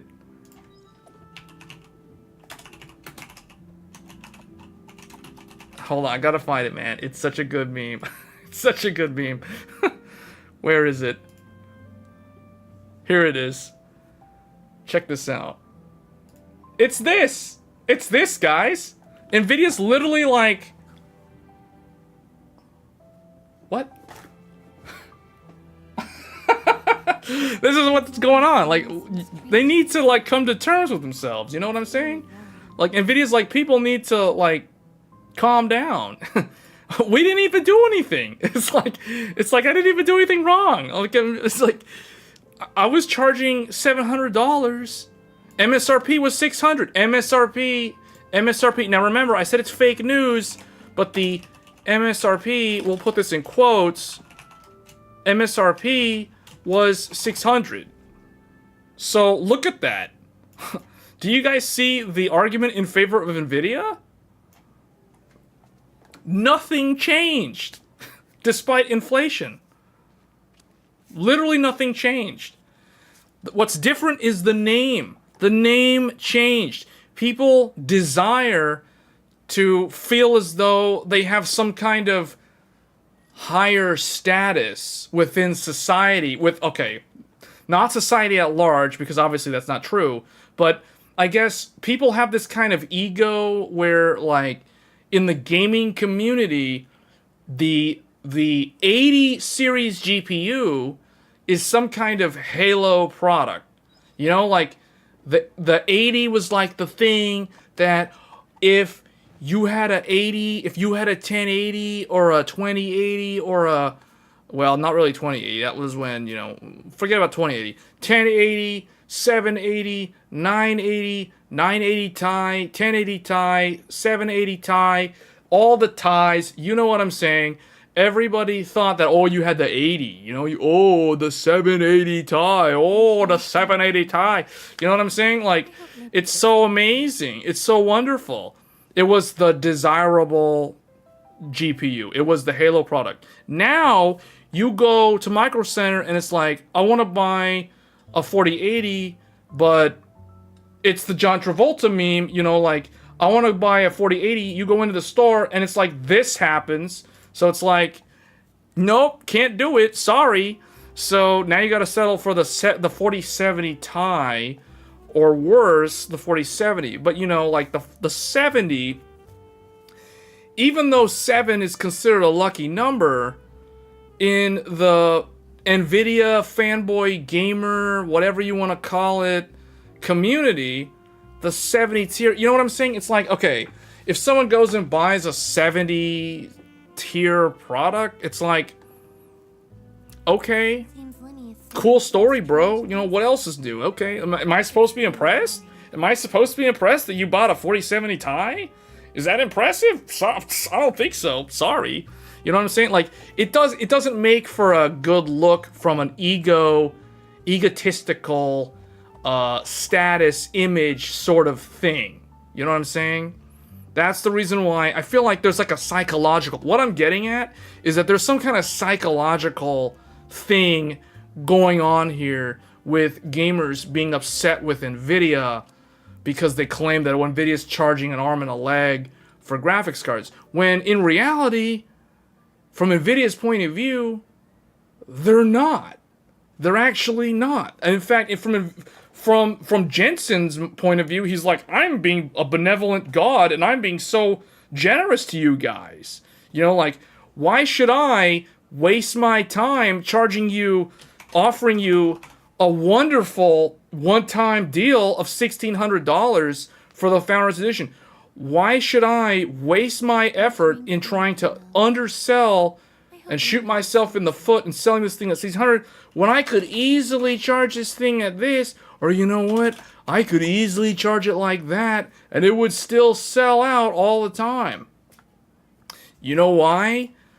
Because Nvidia, as much as people are blaming Nvidia is actually doing nothing wrong. In fact, in my mind, this card should be $2,000, if not $2,500. You know why? Do you guys know why that is? Do you remember a graphics card called the, RTX Titan? Do you guys remember the RTX Titan? Do you guys even know how much the RTX Titan costs? Do you know what the MSRP of this is? Guess what? $2,500 for the 20 series RTX Titan. That was the MSRP of the RTX Titan. But somehow, people considered this thing fake news vaporware, and they pretended that it didn't exist, and they thought that the Halo product was actually the RTX 2080 Ti at a whopping $1,200.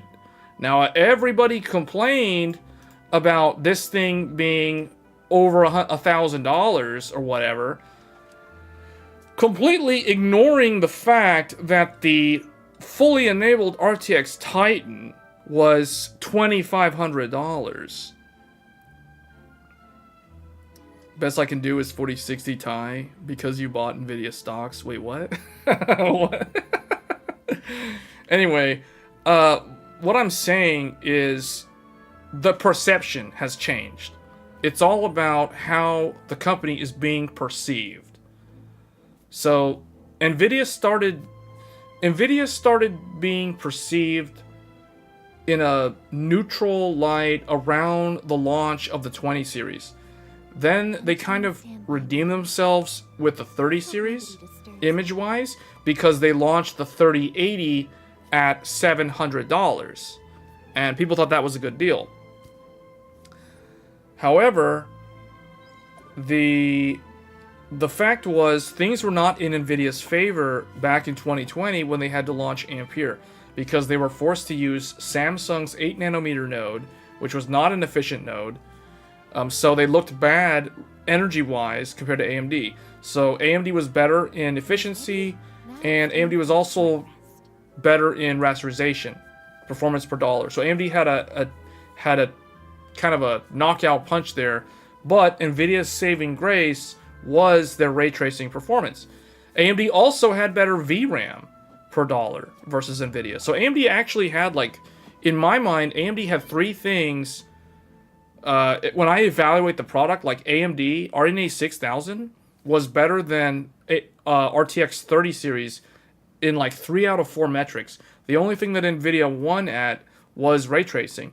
But remember, back then, 2020, like, not a whole lot of games used ray tracing that actually mattered. So that was kind of a weaker argument in favor of Nvidia back then. But people still bought them like crazy, and then even overpaid for them, because that was during the supply shortages when you had to spend $900 for a 3060 Ti. So the perception changed.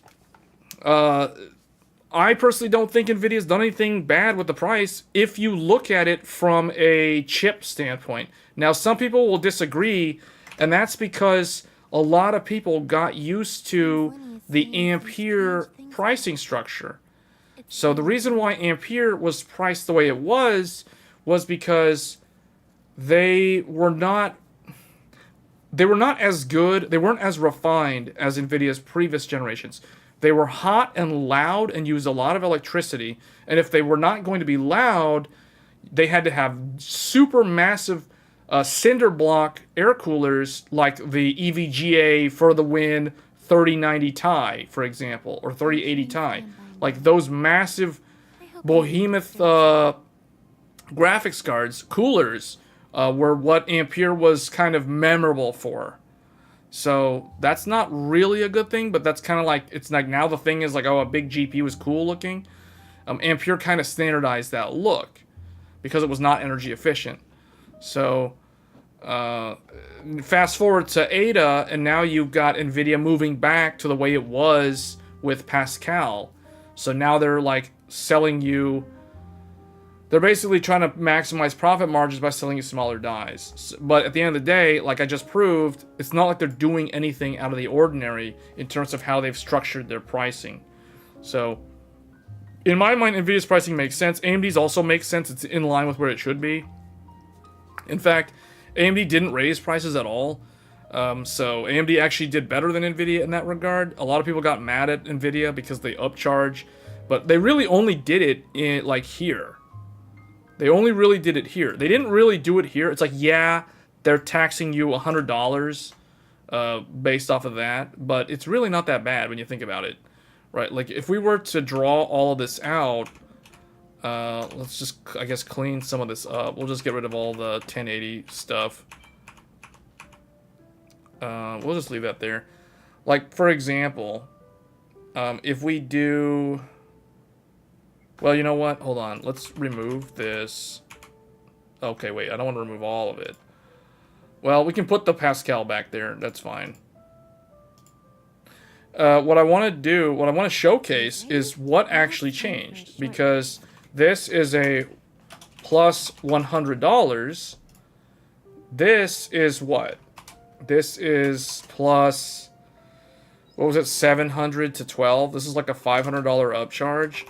So that's the one that doesn't make any sense, and that's why this card's largely ignored. This one is a $200 upcharge.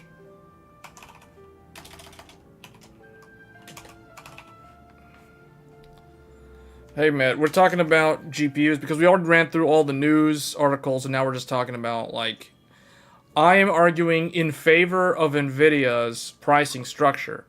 Because there's only a few areas where it's bad value. Mainly the 4080. Everything else, I mean, arguably the 4070 Ti is also too much, but nothing really changed that much. This one is a plus $100 upcharge. This one is flat. This one literally is flat. Flat. No upcharge. And then this one was, this is actually down. Negative $30. MSRP. So these are the upcharge, I'll just say price increase or decrease versus the previous generation versus the Ampere. So you guys can see the difference is really here. Primarily it's these two. It's the 4080 and the infamous 4080 12 gig, aka fake 4080, relaunched or unlaunched and then launched as the 4070 Ti. Those are the two cards where the price hikes are felt. And here is the thing. Here is the final point I'm going to make about this. The final point is what I said earlier. The most desired graphics card from Nvidia historically is always the 80 series product. It was like that with the 1080. It was like that with the 780, the 680, the 980, even the 2080 to a lesser degree, and the 3080. All of those cards were the quote-unquote Nvidia fan favorite. That was the one that they would spend their hard-earned money on, typically around $700 in that range, anywhere from $550 to $700 historically is where they would spend to get that 80 series card.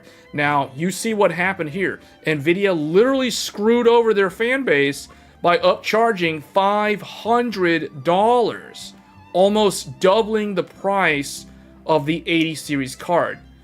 And the one underneath it, the 4070 Ti, is also upcharged by $200. So that one, you know, that's the reason why it's bad value. Marcelo's saying negative $30, but you lost 4 gig. Well, I mean, there was an 8 gigabyte variant of the 3060 early on. It's really I don't think it launched with a 12 gig, if I remember correctly. The 12, I think the 12 came shortly after it or something like that, and that was mainly for crypto. The main reason why Nvidia launched a 12 gig 3060 was because the crypto guys really, really wanted that VRAM. They didn't do it for the gamers. They did it for the crypto guys. And because it made sense, because the 3060 and the 3060 Ti were the most energy efficient for mining Ethereum back when it was most profitable. That's why they did it. But this is the problem. This is the root of the problem. It's because the 4080, it's because this generation of graphics cards from Nvidia, the 4080, the 80 series card is largely irrelevant and missing in action as a result of that price hike. This is the main root of the problem. It's a brand image thing. People want to show off they have an 80 class product, but they don't want to pay, you know, like $1,200 for an 80 series product. You know what I'm saying? Maybe for a TI, but not for a non-TI. It just comes across as bad value, and it makes, see, it's one of those things where it's like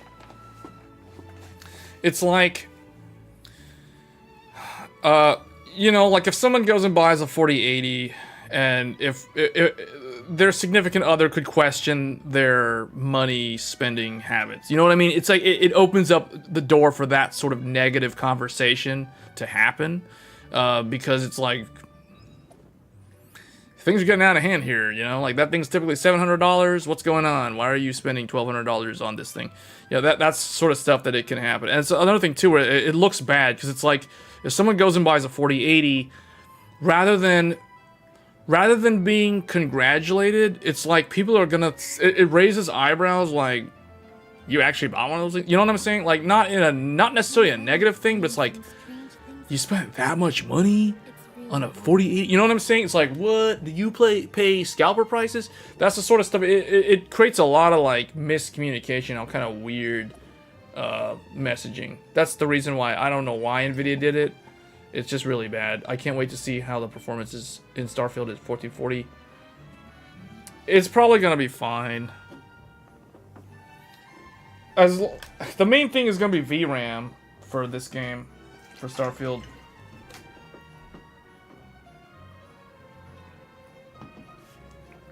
But this, the thing that I think AMD did kind of wrong was this one. I don't agree with this, but I don't agree with it for a different reason. Like, I agree with the naming of the 4070 Ti. Where I disagree with Nvidia is the pricing of this card. Because of the price, it's irrelevant. It doesn't matter how good it is, it's just not priced properly. And then this is probably not going to be named properly. I think it'll be priced fine, but it's probably not going to be named correctly. Hydrate, yeah. I'm talking so much I get really thirsty. I'm drinking a lot. Seems Lenny Yeah. saying some strange things again. It's really worrying. Oh. The GRE is only OEM here over in Europe. Can you guys even buy the GRE? I thought GRE is supposed to be like a Chinese only. Like an exclusive to the Chinese market. Because the name GRE is Golden Rabbit Edition. So does it, if it's sold outside of China, is it literally called, isn't it just going to be called this? The RX 7900? Or are they going to call it GRE? Like, that's weird. Why are they going to call it GRE when it's not in China? It's sold as GRE? What? Okay, that's really weird. I'm not sure why they do that, but okay. It's GRE for everybody? That's so weird. Are they going to start putting random acronyms on their other GPUs then? See, the thing is, what are we missing from AMD? We're missing these 3 graphics cards. And we're not what are we missing from Nvidia? Nothing really. Like Nvidia's completed their entire stack. The whole thing's in the market now. But they're not going to. Oh, in pre-builds? Oh, you can get them in pre-builds. Interesting. Nvidia could launch a 4050 in desktop. I don't think they are, though. I think they're going to have to sell through Ampere more. There's too much Ampere. Man, there's still a lot of Ampere. Golden Radeon edition? Oh, please. Maybe they should have done that, actually. Yeah, that would have made a lot more sense globally than Golden Rabbit edition. The 7900 GRE is only 260 watt. Would fit perfectly in the 650 watt. Yeah, I really think, like, if somebody's doing a new PC build today, like, I would only recommend buying an ATX 3.0 power supply. Just because you don't have to worry about if it can handle power spikes. 6700 XT is 230 watt. Yeah, it's pretty much the same as the 5700 XT. The power didn't go up. The performance went up, but the power stayed the same. Yeah, that one's probably going to be pretty popular, now that I think about it. Man, I gotta probably put this in the stream. Like, I need to add John Travolta to the stream, like, as one of those little GIFs down at the bottom. But this is basically, like, this is both the gamers' reaction to the pricing of the 4080 and the 4070 Ti. But it is also the reaction of Nvidia. It's Nvidia's own reaction back at the gamers. Why are you guys complaining? I didn't do anything wrong. What?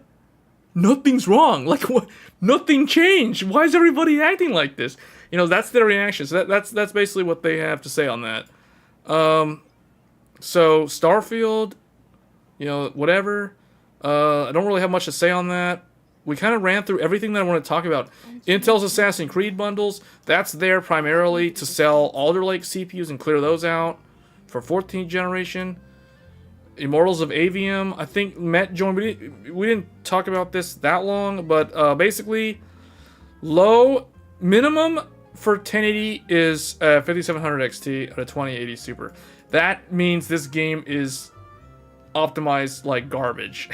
And that means you're going to have to use FSR or DLSS to get a playable experience in this game with ultra settings, or I guess higher graphical fidelity. So that's really, really bad. And I like this. This is my favorite part of this whole thing, because I don't know how real or fake this is, recommending these CPUs for 4K. Like, I don't know, man. That looks so bad. That looks so bad. Consoles will run it.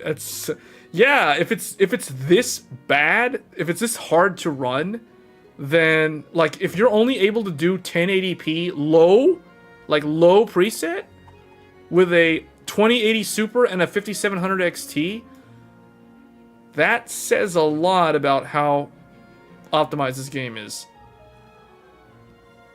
Really, really bad stuff. Bad news. Anyway, so that's Avium. What else? Just kind of review it again. Oh yeah, Nvidia's 1000% profit. We went over that. They basically stand to make $16.5 million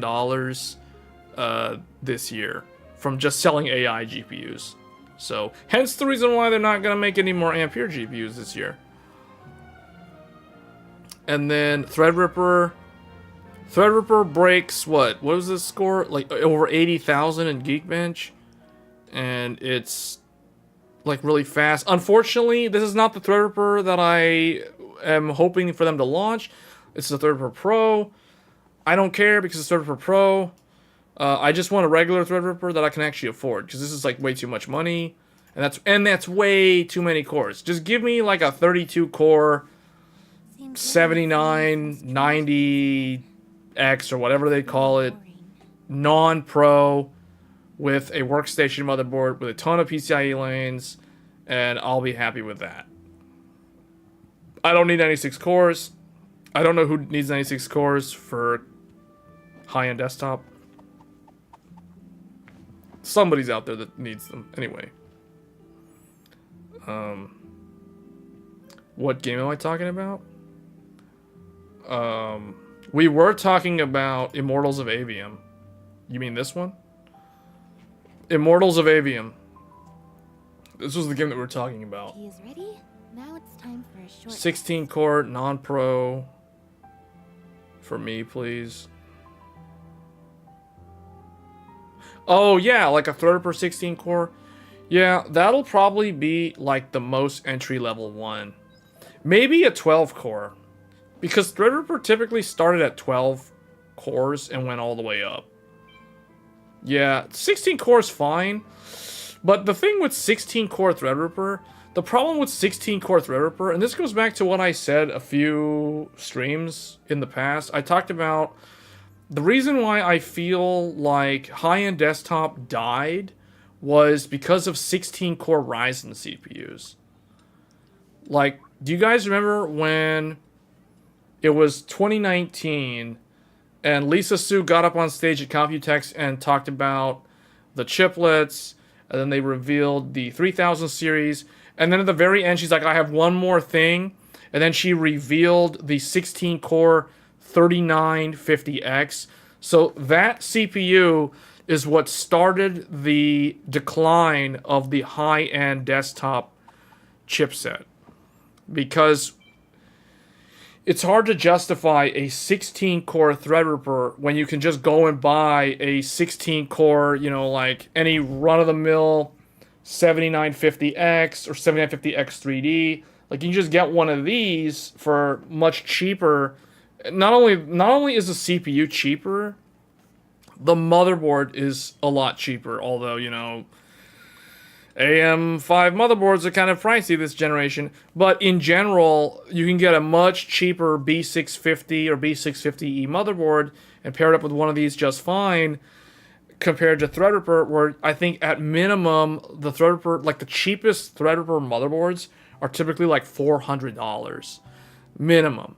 So, yeah, the CPU is more expensive, and the motherboard just starts at a much more expensive price point. And that's the reason why it's hard to justify a 16-core Threadripper versus a 16-core Ryzen, or even like a 16-core Intel at that point. So that's ultimately what I feel killed high-end desktop. And that's why we never got that's why we have never got any more Threadrippers, except for the Pro series, which is a completely different market because it has way higher cores, way higher PCIe lanes, and the motherboards are insanely expensive. Like, if you want to buy a workstation motherboard for a Threadripper 5000 series, you know, you're spending at minimum like $800 on just the motherboard. So that's not even the CPU, and the CPU is even more than that. So even the cheapest one. So it's not really practical for most people. But yeah, it's nice to have. It's just not a need, it's a want at this point. So I think that covered most of it. So we talked a lot about Nvidia on this stream. Is there anything else in here that's worth talking about? There's a lot of, wow, AMD stuff. Nvidia next generation RTX 50 lineup to feature GB205, but no 04 part. Okay. The leaker claims that Nvidia's next generation GPU would simply lack the 04 part. Oh, you know what that means? No 5070 Ti, no 5070. But instead there will be a new GPU designation, an 05. This shift is reportedly aligned. That means it'll be smaller. That means it'll be even smaller, because the larger the number, the smaller the die. This shift is reportedly aligned with Nvidia's new market positioning strategy. However, the leaker does not provide specific details. Oh, but it's that one guy that always seems to know like what he's talking about. So, okay. It could be that the thing hasn't gotten past like the first revision or something. I don't know. Well, actually, that's probably it. So I can tell you guys right now, what you're looking at, this is the 5090, this is the 5080, this is the 5070, and the 5060 and 5050. Can you imagine an RTX 5050? Do you know how much of a meme that GPU is going to be? The 5050? RTX 5050. You can run everything on medium, right down the middle, 5050 on everything. RDNA 4 is going to go only till that series, are the rumors. RX 9000 should have high end again. Really? Oh, I think we saw something about that. Navi 4 renders demonstrate high end. Wait, what? AMD Navi 40 concept renders demonstrate the complexity of the high end RDNA 4. Is this like a meme article? What is this? Is this real? This looks like someone just like photoshopped this and threw this together as like a clickbait. What is this? Entering standby mode. And then, I hope nobody disturbs me. okay. This doesn't make sense to me because why is it like all MCDs? Where's the actual GCD?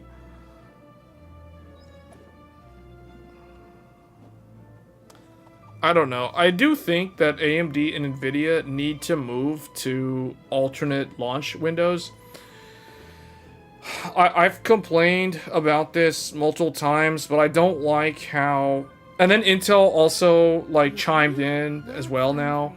It's like everybody launches all their products all within the same 90-day window. And I don't like that. That's not good. Well, I mean, it's good for people who are ready to upgrade at that time. You know what I'm saying? Because if you're upgrading, if you're going to build a whole new computer, you might as well get new everything. Just start off with new everything. Unless you have like budgets, but then whatever, you just buy like last generation flagships or whatever. That's on discounted deals and those sort of things. But realistically, like... As somebody who upgrades almost every generation, it kind of depends, but usually, at least now, with the tech channel, like almost pretty much every generation, I don't like when it's all in the same 90-day window. It's super annoying. It's very hard to budget for one thing, but it's extremely expensive to have to buy a graphics card, a CPU, maybe RAM, but at least now I think I'm good with DDR5. So... you know, that's a lot of money. At least the AM5 CPUs will stay on the same socket for a while. So upgrades to Zen 5, etc. are going to be on a new socket. Intel's going to do 14th gen, but it's not like true generational change. So that to me might be a skip. I don't know like how much faster the 14 whatever is going to be versus the 13 stuff. So if you're on 13, you're going to be paying a lot of money for probably single-digit performance uplifts. To this day, I still think AMD should have released 6969 XT to take advantage of the meme. I guess, but maybe that would make more sense as like a Threadripper part. MI300 for gamers. Maybe AMD wants to do the same with GPU. What they do with Ryzen. One design for all the series, maybe. Oh, I think I see what you're saying. So you're thinking that these are all chiplets. When AMD showed off RX 700 chiplet design, they said AMD started in 2016 to develop chiplet design for GPUs, so they could... Yeah, there was that one guy at AMD that got interviewed by Gamers Nexus back at the... What was it at? Well, I think it was at the show they did to reveal the 9000, or not the 9000, the 7000 series Radeon, the RDNA 3. I think it was at that. I think it was at that show. Because they were talking about MCDs and the GCD. So maybe that's where that was from. You can't recall? Yeah. RX 7000. Yeah, so the chiplet thing... The reason why AMD was the first with chiplets is because of the R9 Fury. This goes back to the interposer stuff. So, if you guys remember the interposer... Does everybody remember that? Or do they have no idea what I'm talking about? So, chiplets are derived from something called the interposer. This thing is essentially a silicon layer underneath where the actual die goes. So you have the interposer, and we're looking at it. Imagine we're looking at it like horizontally. So on top of this, you have the actual chip. But the interposer actually has silicon parts that go through it. And then they would connect either to the backside or they would connect to memory. Essentially, the silicon interposer, in this case, would have connections to memory. So you could have, for example, HBM over here. And you could have it over here. So you could put your memory on the design in close proximity to the actual cores, or in this case it was the Radeon cores, the shaders. You could have them in close proximity so you could get better performance, less latency, that sort of thing. So even though the HBM runs really slow in terms of the megahertz, because it's only running at like, what, 500 to a gigahertz on the memory speed, because it's so close and because it's very wide, it's very fast. Hence the name high bandwidth memory, or HBM. So this design is what they used with the R9 Fury X back in 2015. So this was the first product that featured the interposer. Then there was Vega, and then Radeon 7. Then they dropped the kind of interposer design with HBM for the consumer market because it was not cost effective. It was not competitive price-wise with Nvidia. So that was the first foray into what would eventually become chiplets, because the chiplet stuff is kind of the same thing when you think about it. It's like the chips sit on top of some silicon substrate that has all these cross connects, and the fabric, which is what they call the infinity fabric, or the uncore, or what used to be the North Bridge, and all that stuff goes into like an I/O die now in the middle of the CPU. So in the graphics world, it's the same thing. The only difference is instead of HBM, you now have an MCD. Whereas it used to be HBM back in 2015, if we're talking about the RX 7900 XTX in 2022, now granted it was the very end of 2022, but that's the date that's the year that people will remember. The HBM became the MCD. So it's the same kind of concept. Tea is ready. Feels good, man. For what? Like, oh, the interposer? Yeah, but essentially they had a head start on this because they kind of made these early investments. However, Nvidia also made these investments. A lot of people don't know, or a lot of people forget, or just completely don't pay attention to Nvidia's AI stuff. But Nvidia has been doing this exact same design with the interposer and HBM with their AI accelerators. So like Grace Hopper, for example, that uses HBM. It has the memory in close proximity to essentially the GPU cores, or the CUDA cores, and the tensor cores. So it all ends up being roughly the same. So that means that if Nvidia really wanted to, Nvidia could start making chiplet. Well, okay, maybe not immediately start making chiplets, but Nvidia, I can assure you, is already evaluating chiplet designs in their... Oh, it's an emote? Oh. Okay. Yeah, so the thing is, Nvidia could be doing chiplets.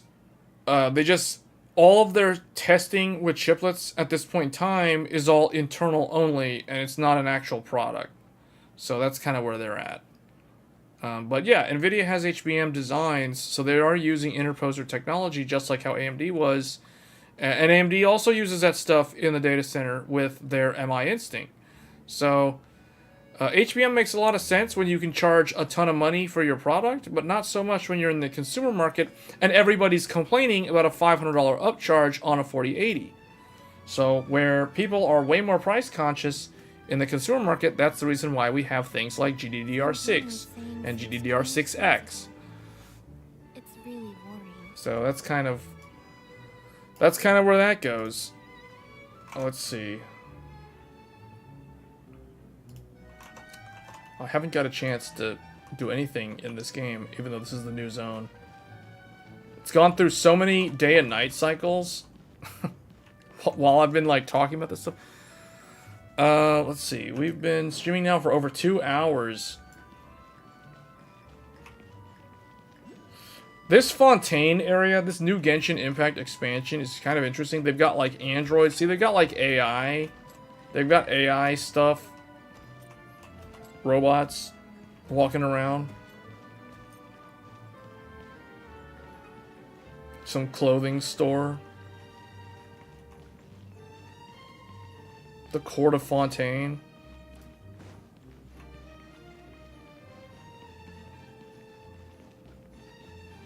Gaming is so relaxing.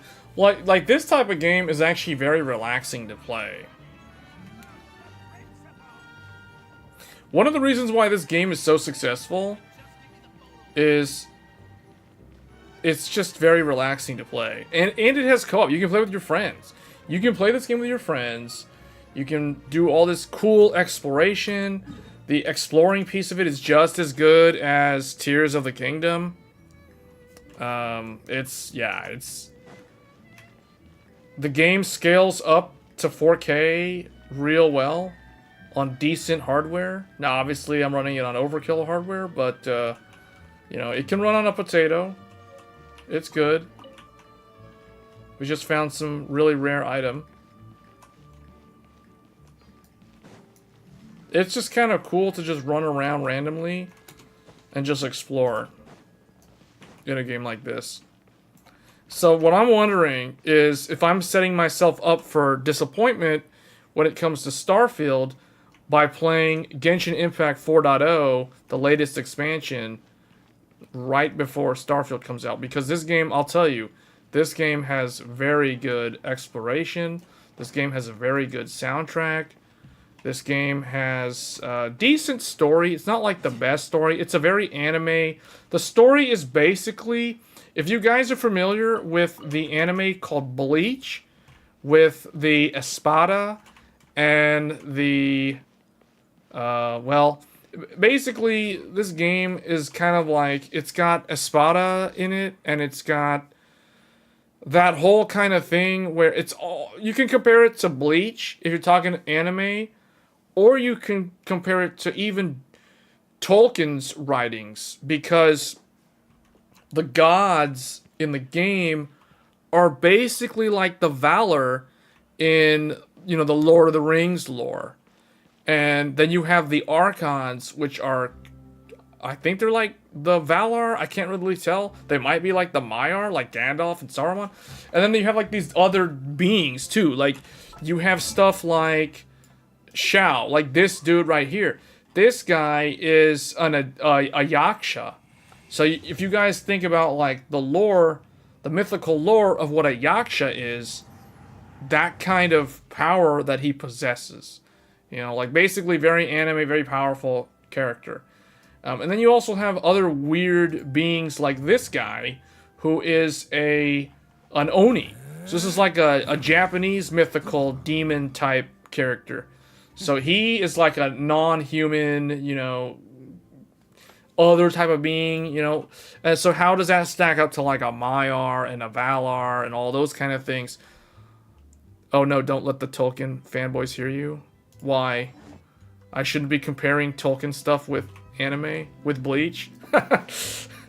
I'm just trying to make it in easy to understand manner for you know, somebody who's familiar with either of those sort of things. But the city's cool to explore. It has a very water theme. Everything is all about water. It's water, and it's all based off of like France or something in terms of the names. This area reminds me of Forspoken. This reminds you of Forspoken? Oh, okay, I can kind of see that. Like the main city in Forspoken. Yeah. Okay. I can kind of see that. The difference is this has a lot more color to it. Forspoken is a very... Some of the zones in Forspoken have a vibrant color palette and they look really nice. But this game always seems like it has a vibrant color palette. And I like that in a game. I like when a game has kind of the depth of colors that games like World of Warcraft have. Yeah, the main city. But the new characters are kind of strange. So this is the new character. This is the newest 5-star character. So he, as you can tell, is a magician. He can do weird stuff. He's an archer and he's a magician. So he can fire and create like a hat trick that it'll explode and deal a lot of fire damage. I'm not sure. I forgot how his stacks work. But this is one of the characters. And the other new character is his sister, which I don't understand how she's his sister, because he, as far as I know, is not like a cat type thing, whereas she is basically a cat girl, but she's his sister, and he doesn't have cat ears, and he doesn't have a tail, and she does. So I don't understand how they're brother and sister. I don't know. That's weird. Maybe one's adopted or something. I'm not that far into the story yet. I thought you thought this was a girl? Oh yeah. Okay. Yeah. No, this is not a girl. This is a girl. She has like a stealth mode. She fights with a sword, and he fights with a bow. So he's basically your first-person shooter style. So he's basically like, you know, Fortnite style, and then she's I don't know. I don't know what you call this. Action style. Dark Souls style. I don't know what this is. Devil May Cry. Well, the combos are not that cool, but, you know. And then you have Healer. Healer girl. She fights with a book. But she's not new. I just threw her in here because I needed a generic healer, and she's a Hydro healer. So that's why I'm running with this group right now. I thought that water would be the most powerful element to use for this zone, but what I have discovered is fire is actually the best element around here, because you can cause a lot of things to vaporize or evaporate because they're water-based, which is really interesting. I didn't think fire would be that powerful, because fire was really not powerful in the last expansion until the latter half of that expansion. Then fire got a buff, but fire was pretty weak relative to electric and water. I think water and electricity were a lot more powerful. There were more viable builds in the last year's expansion than this time around. This time around, fire is like really good right off the bat.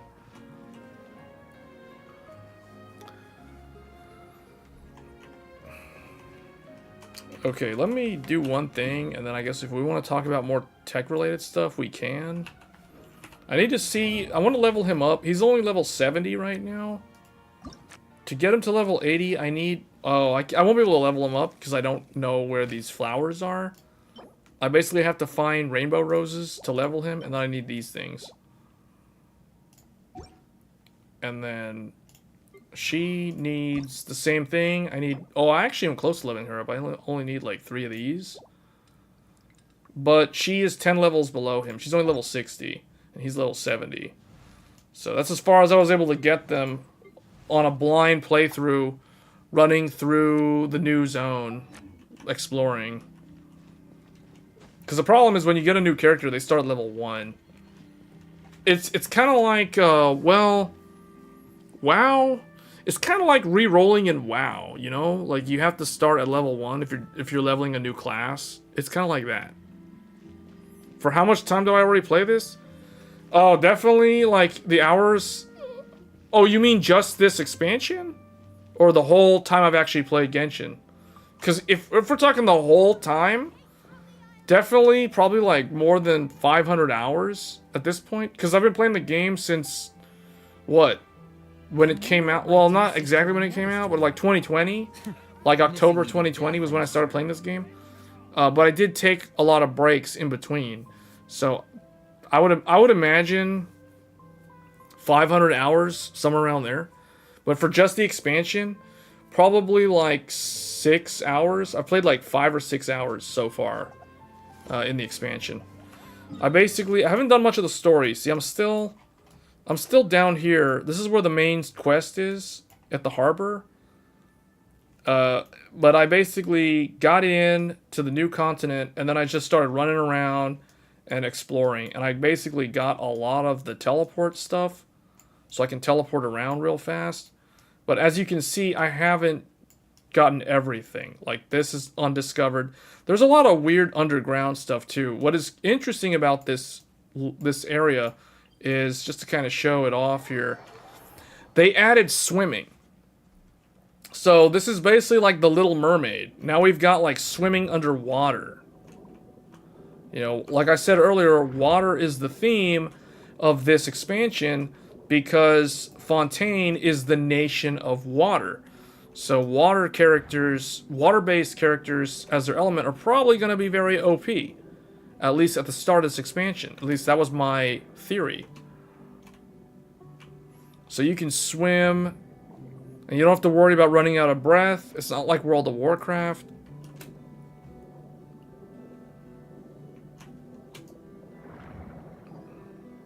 But they added swimming, because swimming was not a thing you could do, or I guess I should say there was underwater exploration.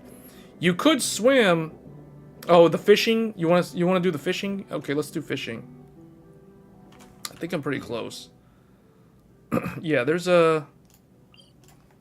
Okay, let's fish from over here.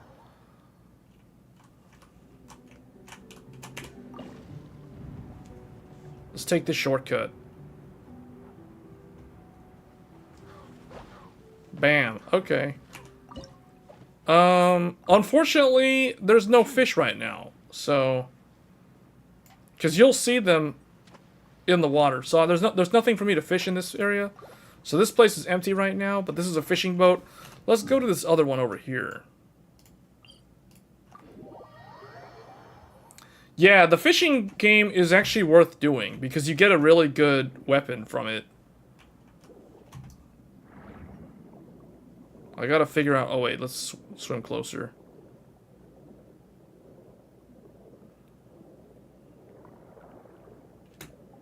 So far, I kind of like the underwater stuff. I'll tell you guys this.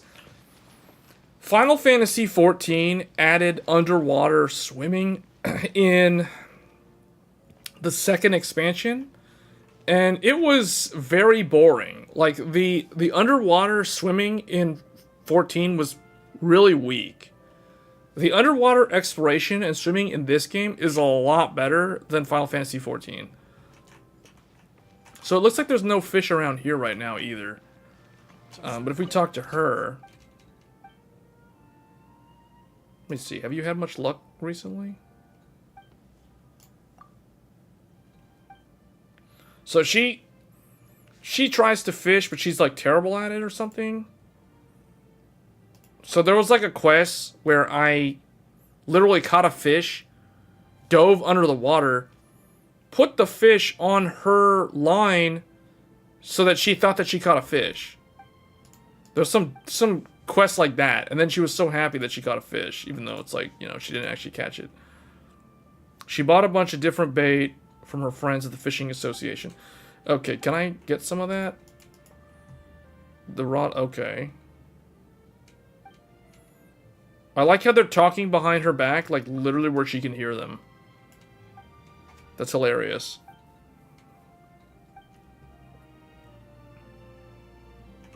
Okay. What I want to see here is this. So see right here, they've got something for your home furnishing and all that stuff. There's a fishing rod. You can get a fishing rod. But what I really want to get is this thing. Because this is a sword. This is actually a weapon. So I literally only need to catch 5 of this thing. That's some really selfless action. Yeah, I know, because I could have ate the fish myself. But rippling heart feather bass, like I need 5 more of these. I don't know why I couldn't get all of them in the first like attempt at fishing, but I caught all these other fish the other day. You can see like I caught 5 of this weird AI robotic fish. A maintenance mech platinum collection. I caught 5 of these. You need to have 4 of them if you want this weapon. I need to have 10 of these. I only have 5. I have 13 of these. You only need 10. And then I have 19 of these. You only need 12. So I caught a lot of fish the other day. Just fishing around here. But you can see this is a sword with energy recharge. And now for those that don't play Genshin, you probably have no idea what I'm talking about, if any of this stuff means anything. But increases the elemental skill crit rate by 8. So this is a decent weapon because you can refine this weapon using this thing right here. Martin's. Oh man, I hope this is not like a... I hope this name didn't come from a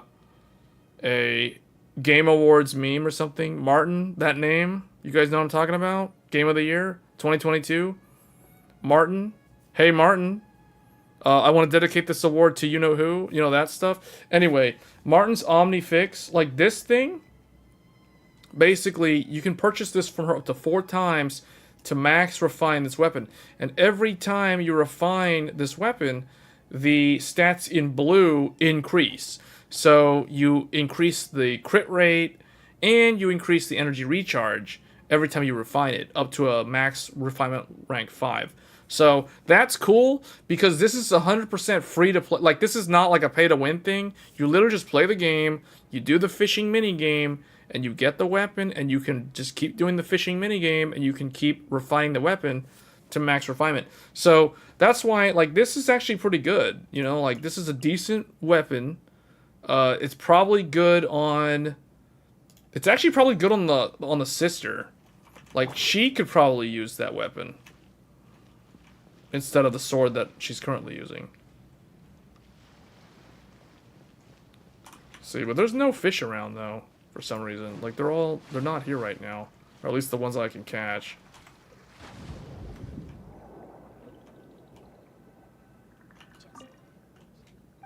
Okay. Let's just put this thing on here.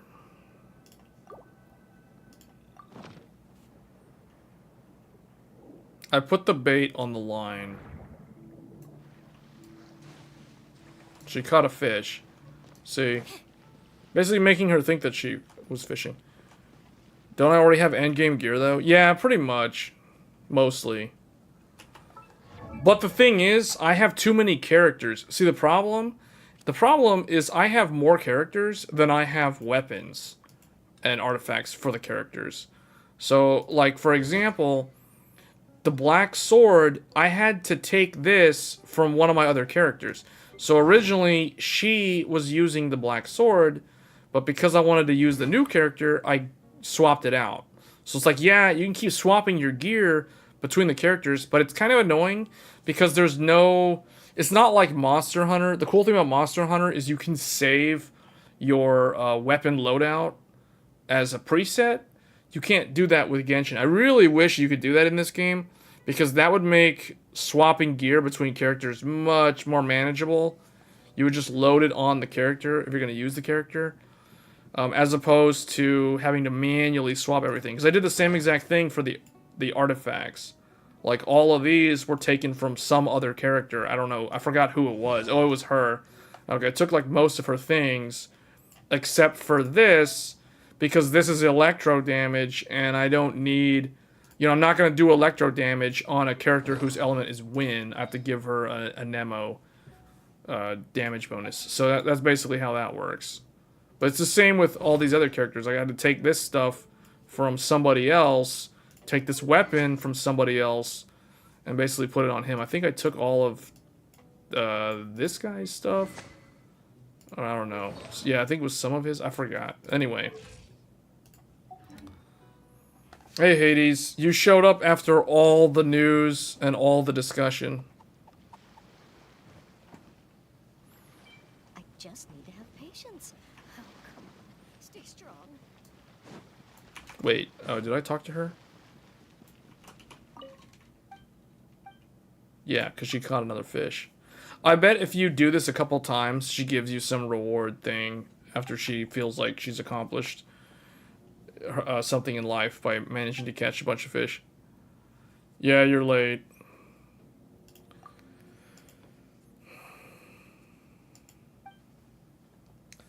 Yeah, we were talking mostly about similar things. There was this big discussion about GPU pricing and why it's actually not that bad. At least from the manufacturer's point of view, it's not bad. But from the consumer's point of view, it is bad. That was probably the main thing. I don't know. I might make a clip of that section about Nvidia's pricing. I don't know how well that would be received by the general public, though. Because I think most people would complain that Nvidia's too expensive now with their 70 series and 80 series. But I kind of proved that they're not. If you look at the chips, it's just the naming convention is what doesn't make sense. But even then, it does make sense. Most people will hate you if I do that. Really?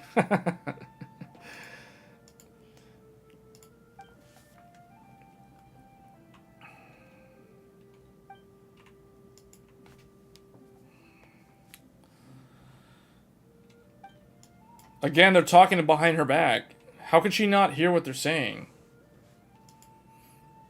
They even put it into her luggage, too. That's... Yeah, that's not, suspicious. I don't know. What do you guys think about how this zone looks compared to... Does it look like Breath of the Wild, or does it look like, Tears of the Kingdom? Hold on, let me teleport to an area where we're, like, higher up, where we can look at the whole zone. There might be some random enemy here that aggroes. Oh, never mind. He didn't aggro. Let's go up to the thing up here.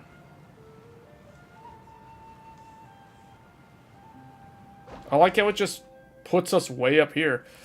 Because, see, like, there's some weird thing over there.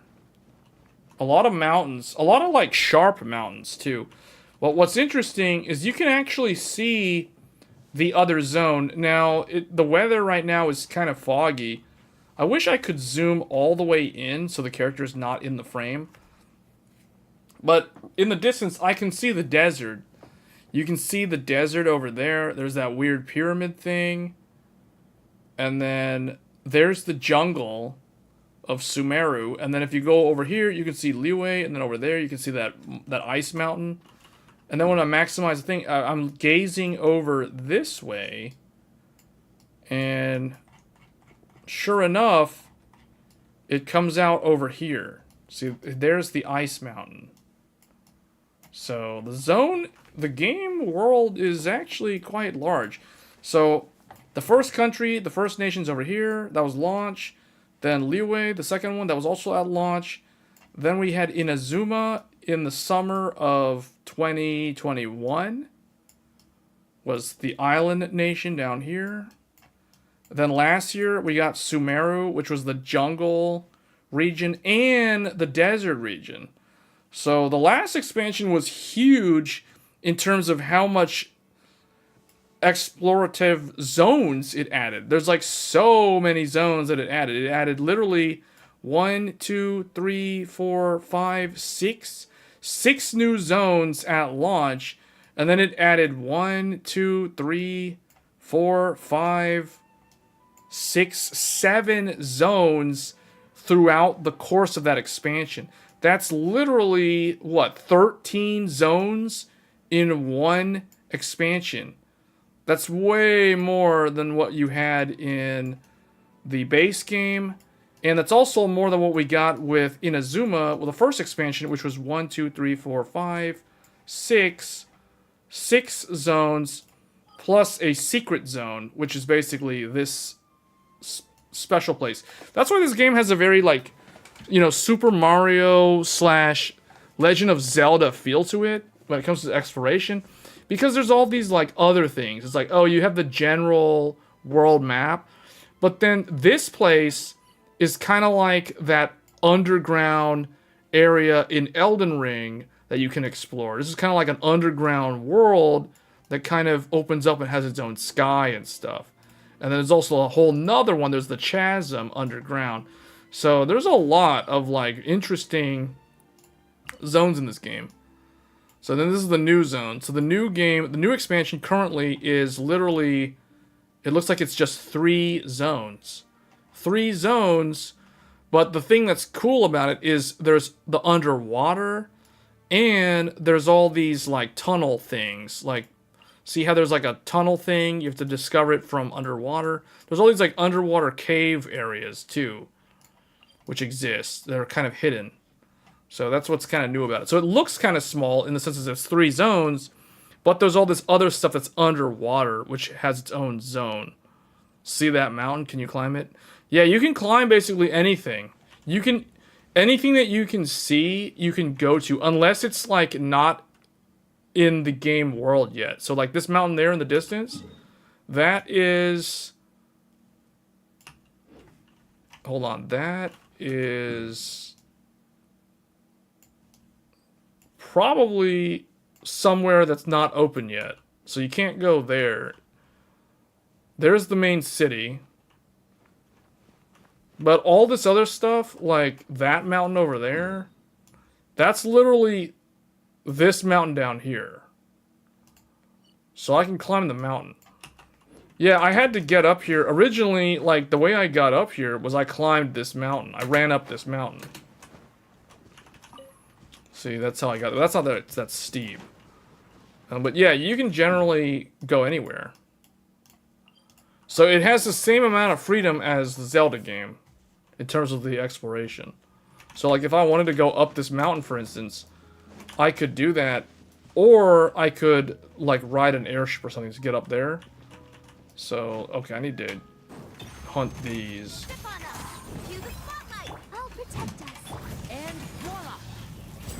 I need the dog.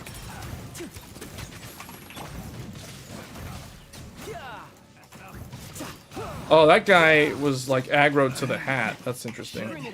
See, what I need to farm are these things. Meshing gear and mechanical spur. I need these, like, AI mechanical parts. Those are the things that I don't have a lot of. All this other stuff, I think I have a lot of these things.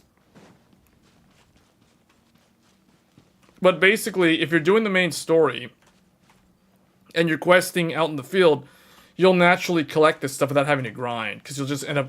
You'll end up having to fight the enemies for quest objectives anyway. So, that's why I keep comparing it to an MMO. Because it's kind of like an MMO in the way it's structured. It just doesn't have other players in the world with you all the time.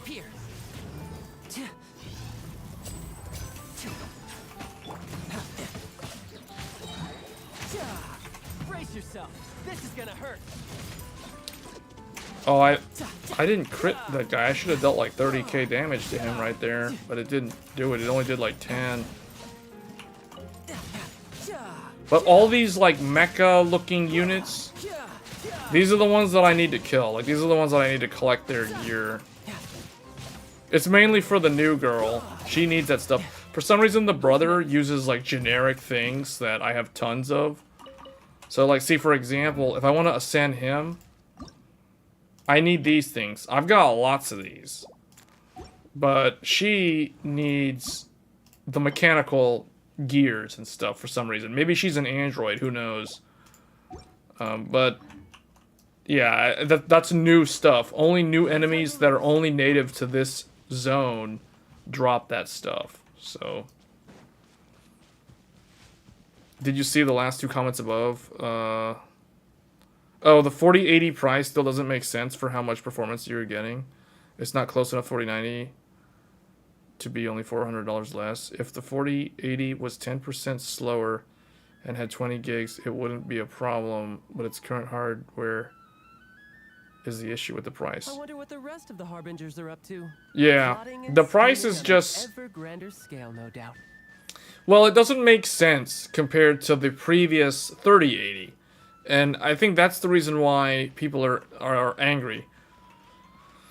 But the thing is, was the 3090 really that much better than the 3080 to justify the significant price difference? Because, you know, 700 to 1500 is a massive jump in price. You know what I need to do? I need to fight a boss. I need to fight this guy down here. I need to fight him, or I need to fight the one that the sister... Hold up. So what? Because she's... Okay. I can either fight the dancers, or I can fight the underground crab. Okay, I can fight both. So let's fight the crab first. When not VRAM limited? Wait, 3090 was 10 to 15% faster when not VRAM limited. But at launch, though, the 3080 wasn't really VRAM limited, usually. For the target resolution, it wasn't VRAM limited. Oh, they gave everybody... They added this in the new expansion. Like, these backgrounds and their action poses, I guess. Because they used to have these static screens with just generic whatever. And then it's like, now they're like, oh, no, you gotta look cool. Because it has to look more like an anime. So now everybody has their own little weird... It's almost like they gave them like a League of Legends pose or whatever. I don't know where they got this idea. I like it. And also what's cool is the background changes based off of what zone you're in. So like in my case, we're in Fontaine. So it's going to have the massive Niagara Falls. All the other stuff behind us.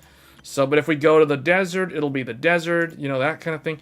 So anyway, let's deploy these guys because the brother and sister are not up to the task. So this guy is about to hit friendship level 10. Okay, so we will start with her. Dodge the boiling hot water because that does actually deal damage. So now we're going to fight one of the new boss fights in this game. Cryo incarnate. This is actually a pretty cool boss.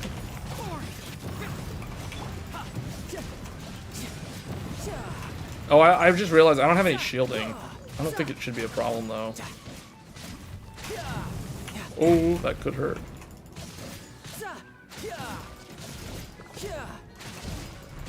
There, I got him. See? I think he's weak to water because he's got, like, a fire element to him. Take your true form. Let's dance. Come on. Do her ult. Get Xiao in here. Do a double. Alright, he transforms into his Yaksha. Now we do our little Dragoon thing. Dodge his pincer attacks.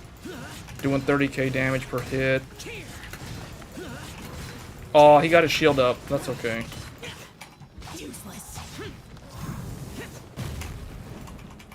So, it's a cool boss. My will embodied. But, you know, it's like playing Zelda. Ouch. That hurt. Oh, now I'm on fire.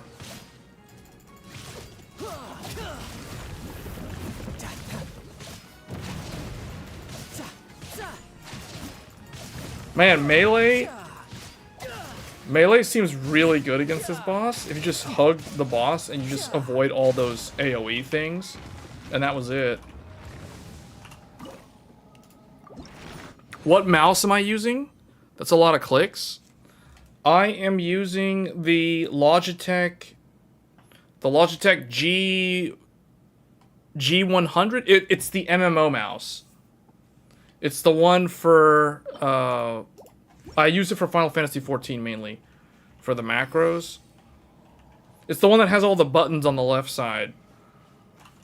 Alright, we can warp out of here.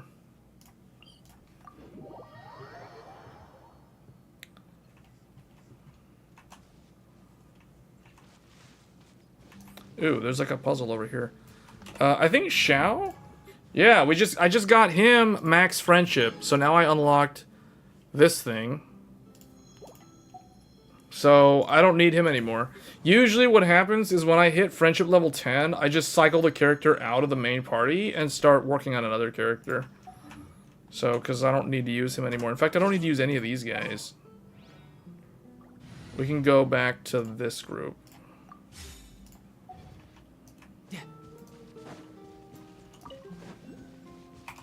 I'll protect us.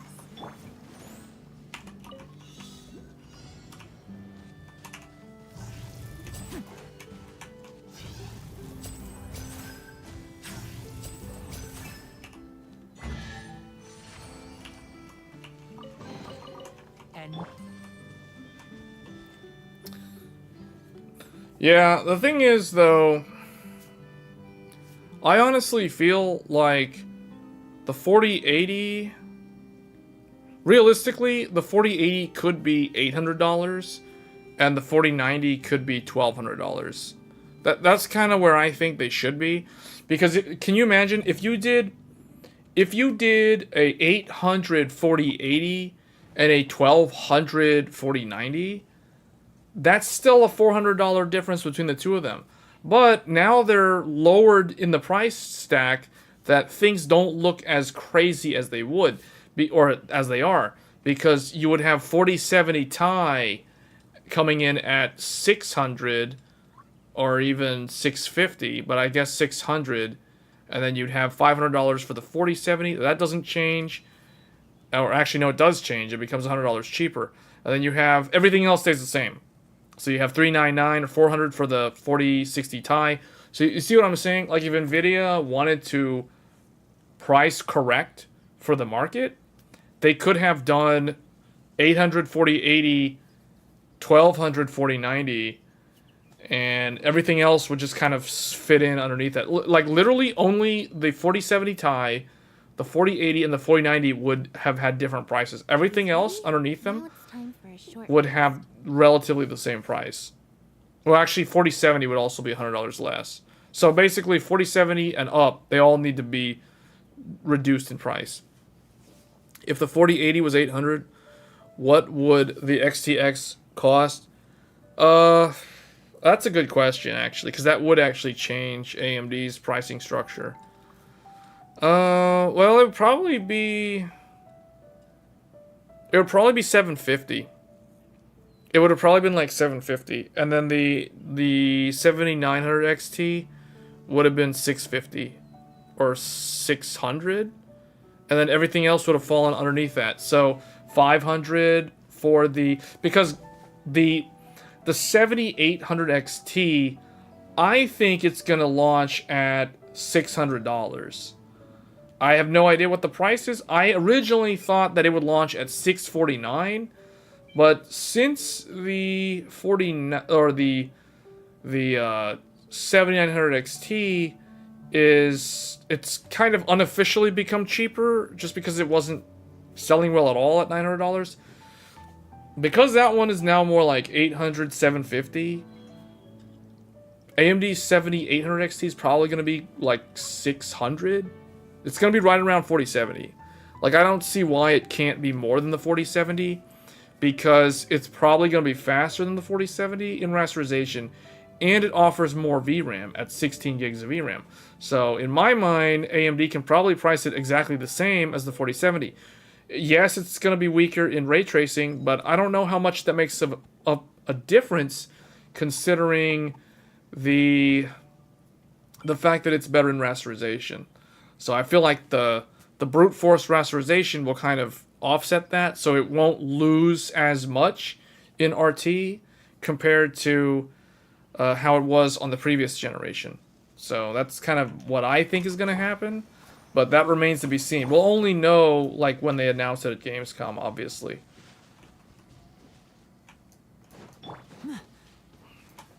Alright, now let me try to fight this other boss. This other boss is a little bit trickier. So they've actually done something different with this new boss, the second boss. The thing about these new expansions to Genshin Impact is they follow a very similar format to the expansions from Final Fantasy XIV. What I mean by that is when Final Fantasy XIV launches a new expansion, typically the endgame content at time of release consists of nothing more than two extreme trials. So in my mind, those two extreme trials would be, like in this game, it would be Icewind Sweep and the one I just did, the crab guy, this one. Emperor of Fire and Iron. So these are kind of like the EX Primals, or the EX Trials in Final Fantasy XIV. Because this is basically the endgame content.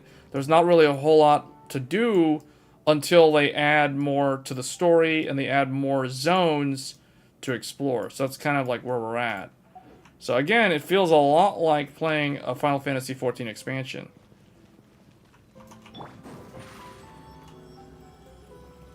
Over here. So they changed this around. So now what I need to do is I need to swap characters because I can't use these guys. They're not strong enough. But I need to do... we can go with this group. I think this group might be good. This is the Inazuma group. So we've got... Okay, she's gonna hit level 10 probably after this fight. This guy's getting pretty close. Okay, so we're gonna go with these guys. Let's see. So for this fight, what we can do... This is new. So they give you a choice. You can fight them in... I forgot the name of the elements. So basically there's the dark and the light. You can fight the light one, and that will drop a certain drop that you need. And then you can fight the light one for the other one. So in this case, I need the first one. So we're going to fight the first one.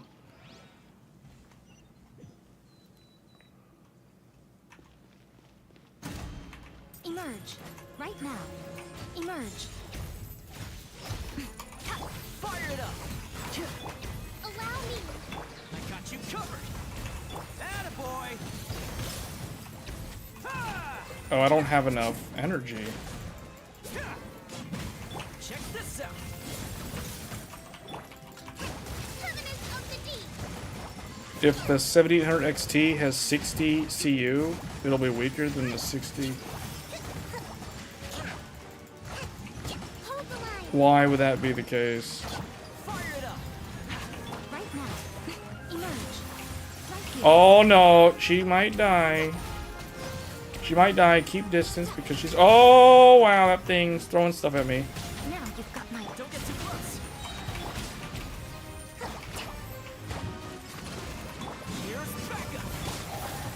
Alright, Oni time. Let's roll! Just Unga Bunga them. He literally just Unga Bungas them.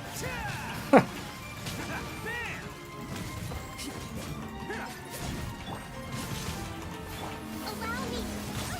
Oh, wow. Oh, I gotta watch that guy in the back, because he's got all those, like, blades, those frost blades.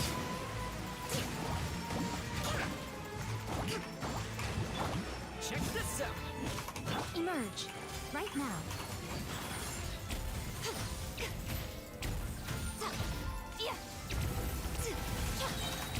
Nothing lasts forever. Emerge. Don't get too close! Let's roll! Here we go. Unga Bunga time. Alright. You can imagine when you have no idea how the fight goes. Like, the fight is really fun on the first attempt when you have no idea what the boss mechanics are. That's what makes these type of RPG type games fun to play.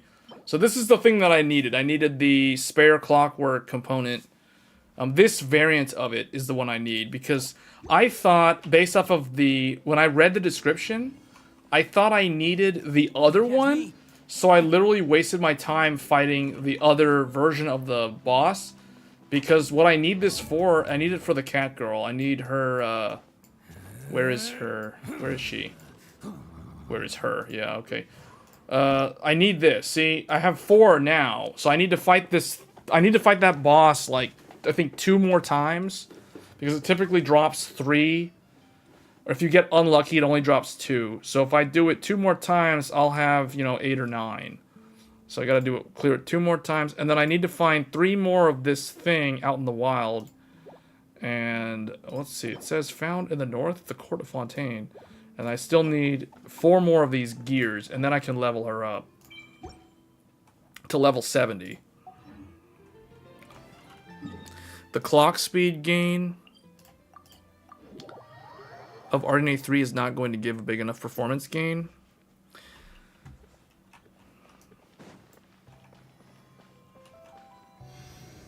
How many... You're seeing more numbers than an account? Oh, all the damage numbers. How many cores does it have, though? Like, how many stream processors does it have? The 7800 XT versus like a 7900 XT, or even like a 7900 GRE, because that's the thing. Like, how does the GRE stack up? I saw some weird like benchmarks. I saw the GRE was usually a little bit faster than a 6950 XT, and then in other benchmarks I saw it like losing or tying with a 6950 XT. That to me was really weird. Because isn't the GRE like a 5120, like 5120? It's the same amount as the 6900 XT. The 7900 GRE was on par with the 6900 XT. The GRE is kind of... Really? Okay.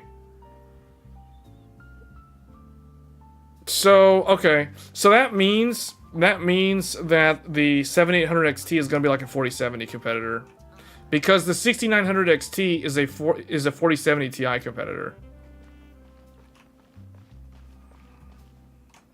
That's what that means.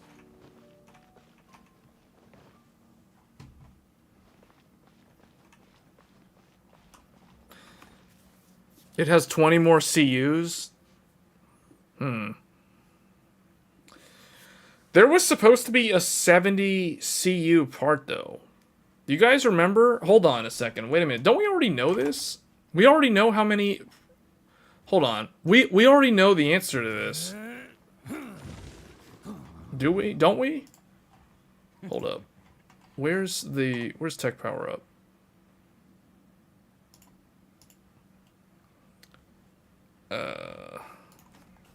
W7800 Pro. They can be some of the toughest little guys around. Okay, look, check this out. Wait, where is the... What's on this beetle's diet? Sweat and tears. Hold on, I gotta move you guys over. That's how it gets stronger. I think we can all So, learn something okay, from that. this is what the 7800 XT is supposed to be. But this thing is a Navi 31. So, the question is, how many... Like, what is this thing?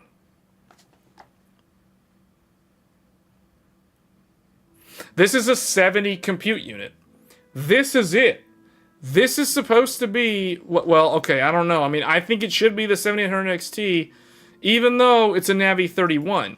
This is what I have been saying, basically, since this was announced way back at the beginning of this year. I had been saying on several streams that this is basically the 7800 XT. This is a 70 compute unit Navi 31 processor. This thing, 256-bit, this is supposed to be, you take 32 gigabytes for professional, you divide it in half to determine your consumer RAM, and that's basically 16, so we knew that it's a 16 gigabyte, it's 128 ROPS.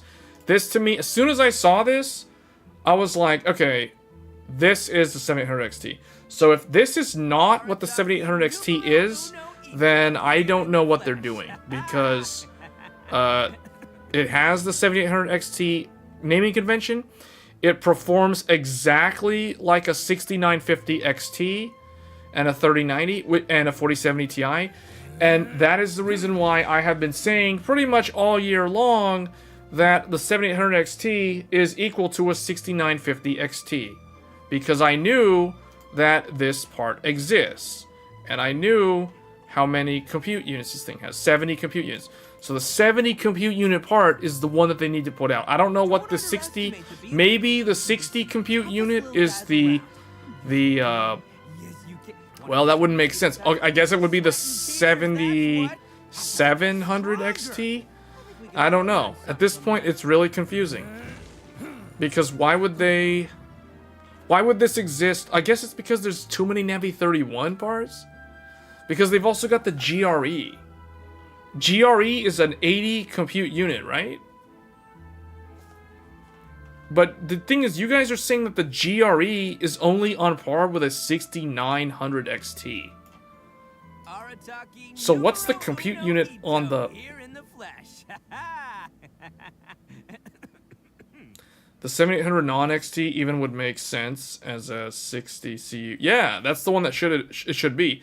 Because look at the... Look at this. The 6800, the standard one, the non-XT. Notice how it was also a Navi 21.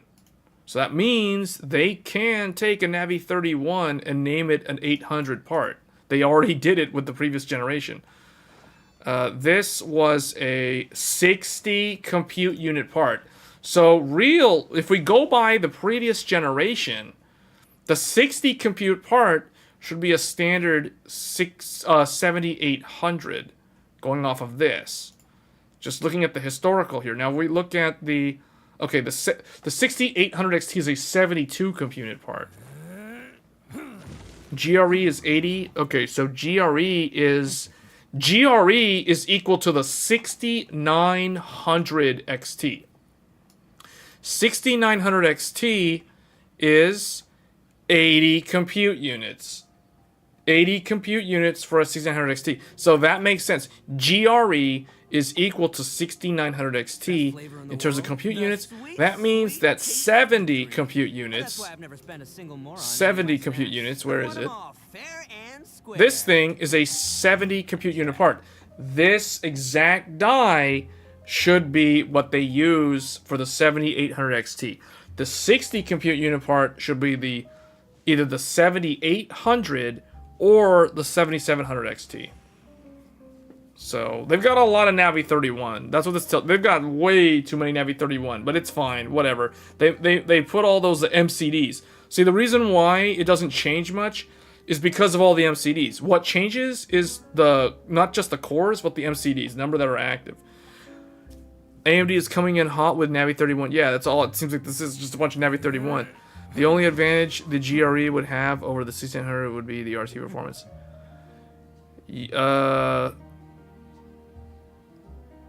Okay, I have to go look at the reviews. Like, did Tech Power Up do a review? Because Tech Power Up, did they review this thing? No? Great. So they didn't do it. Okay, well, whatever. So confusing.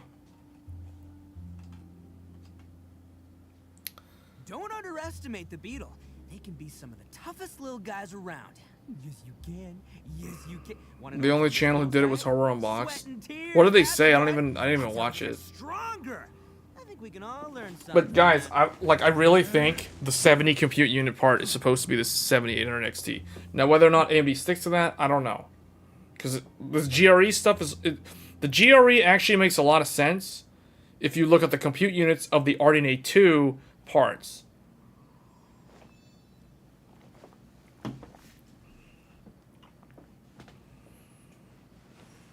So, there's a lot of Navi 31. That's all I understand from this. So I don't know.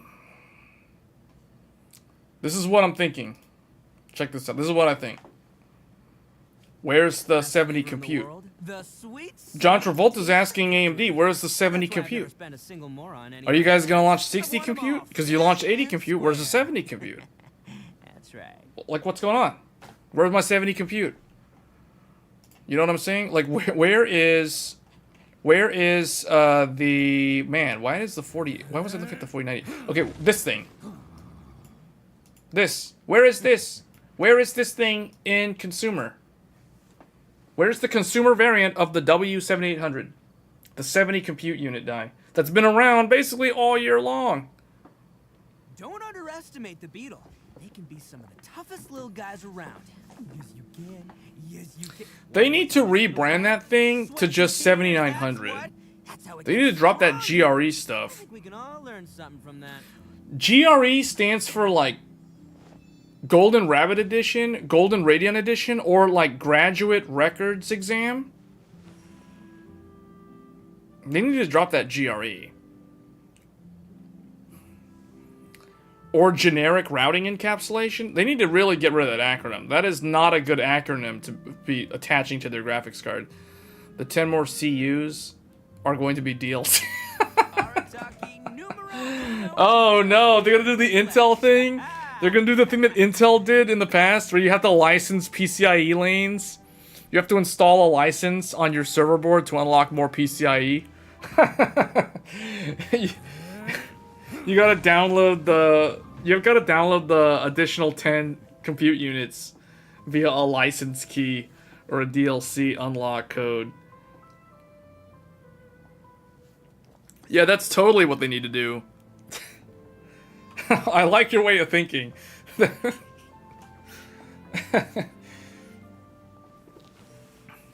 That would totally work for Nvidia.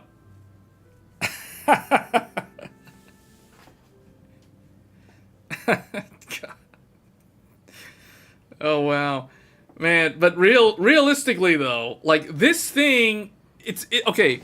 If AMD, let's put it this way, if AMD launches a 7800 XT at Gamescom and uses the 60 compute unit die, I don't know what to say to that because the W7800 has existed since April of this year. This thing has been on the market since April.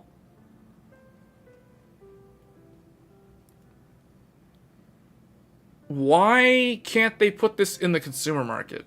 Maybe they're, I don't know what the reason is, because they're selling, obviously they're selling like the W7900. They've got the XTX in the professional market. It's not going to look good for Radeon if they do it. If they do what? Oh, if they launch the 60 compute unit thing instead of the 70?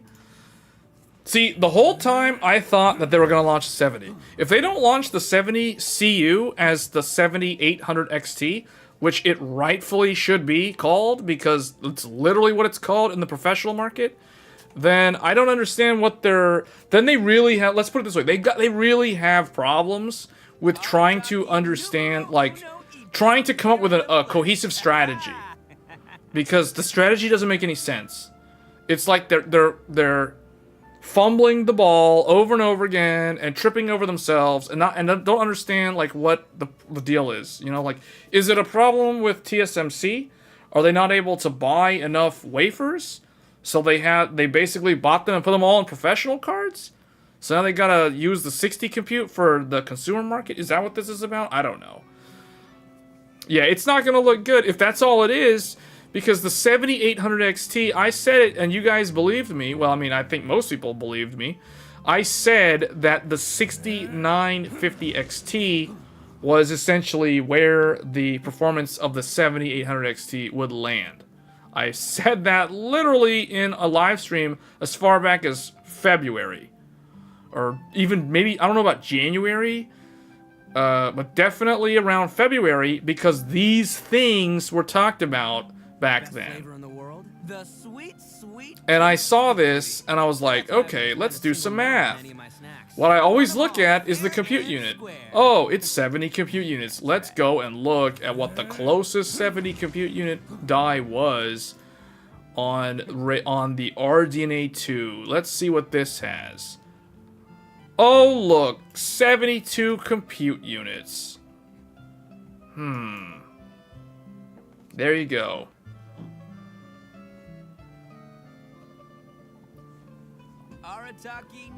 To do what? Man, I can't see. That heart symbol gets in the way of the comment. I don't know what that word is. AMD changed it blank development just to troll me. Oh, mid development. Just to troll me.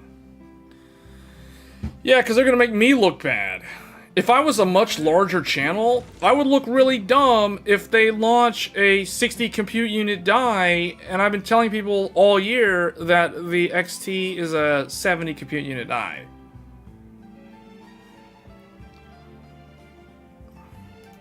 Don't underestimate the beetle. They end up looking incompetent themselves, because look at this. 4,608 versus 4,000. It's in the same ballpark, people. In terms of the cores, and the compute units, and the ROPs, everything. Same bus width, same memory, everything. Just newer thing with the MCDs.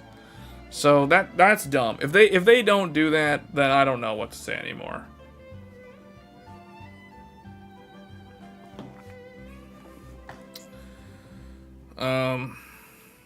Yeah.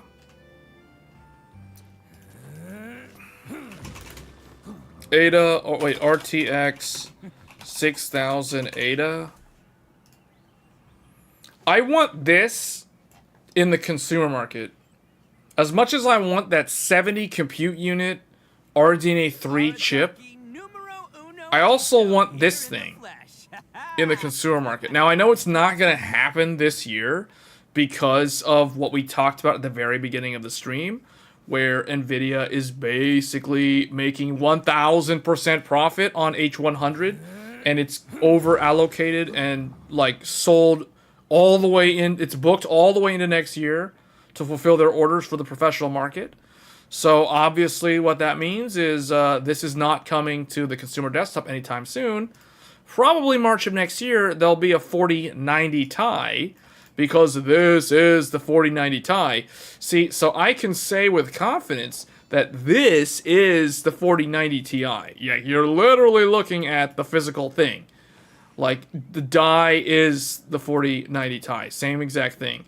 However, you know, now, when I try to say, like, this... What happened here? Oh. Go back here, go over here. Now, wait, what? Best flavor in the world. Where's the the... sweet Okay, taste of why is victory. it way over Well, here? that's why I've never spent a single minute on any of my snacks. Now I can't really say with high confidence that this is a 7800 XT based off of what everybody in the chat just said about Gamescom and the 60 compute unit. Now I don't know what to say about that. Like, I can literally say I know what the 4090 Ti is. But I can't, now I can't say that about AMD. So, good job, AMD. Although, remember, we're talking about a bunch of, like, rumors and leaks and stuff. So, who knows? Maybe the 60 compute is going to be the 7800. And things will be fine. So, it's all conjecture at this point. So, there's not a whole lot more to say on it. But I really want this, though. I want this in the consumer market. I know I'm not going to get it, but this will be nice. This will be nice as a consumer desktop part with 24 gigabytes of memory, because you guys can see, like, there you go, bam, there you go. Yeah, sometimes I wish Tech Power Up would just inflate their relative performance chart by just putting all the professional GPUs on the list as well. So it would just kind of, yeah. Best flavor in the world. How much power this sips? This is a 450 watt. Or no, actually this one. So this one is a 300 watt. This is a 300 watt part. However, and look, the thing is, this is 300 watts. So if you overclock this thing to 450 watt TDP, which you know the 4090 Ti would actually do, just like the 3090 Ti before it, then you're gonna be more than just this, what, like 9 to 10% uplift? You're gonna be more like 15% uplift over the 4090 if you run this thing at 450 watt TDP. So, yeah, this would be good. I don't know what will happen with 50 series. I expect 50 series will be next year, like fall of next year. So it's more than a year away. But Ada 6000, the full chip, exists in the market today. So Nvidia can refresh the lineup by launching a bunch of TIs at the high end.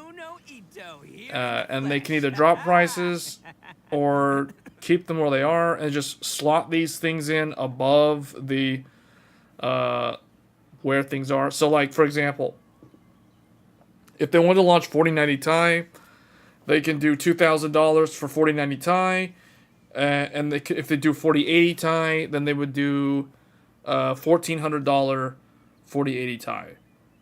That's if they wanted to keep prices as they are and move these things in.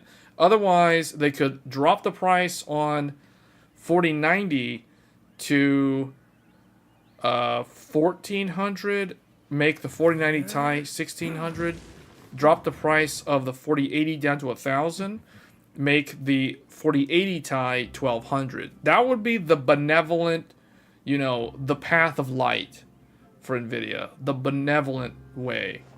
The greedy, what's the, like, the villainous way to do it is to basically charge $2,000 for the Ti, leave the 4090 as is, and leave the 4080 as is, and then put the 80 Ti at $1,400. That would be like the Nvidia way to do it, which is I'm leaning more to them doing that because 3090 Ti was $2,000 at launch, so I can totally see them doing that.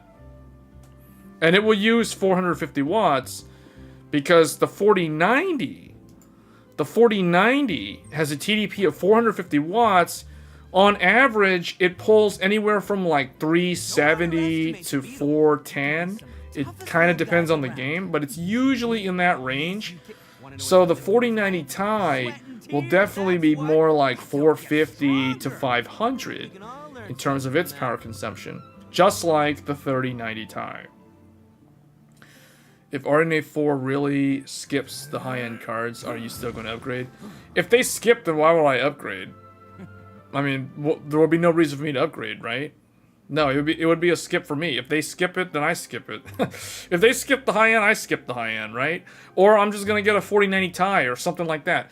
I honestly really think that Best flavor in the world, we're going to have a hard time getting these GPUs in the next few months. I'm worried that 4090 Ti is going to get gobbled up by these AI startups.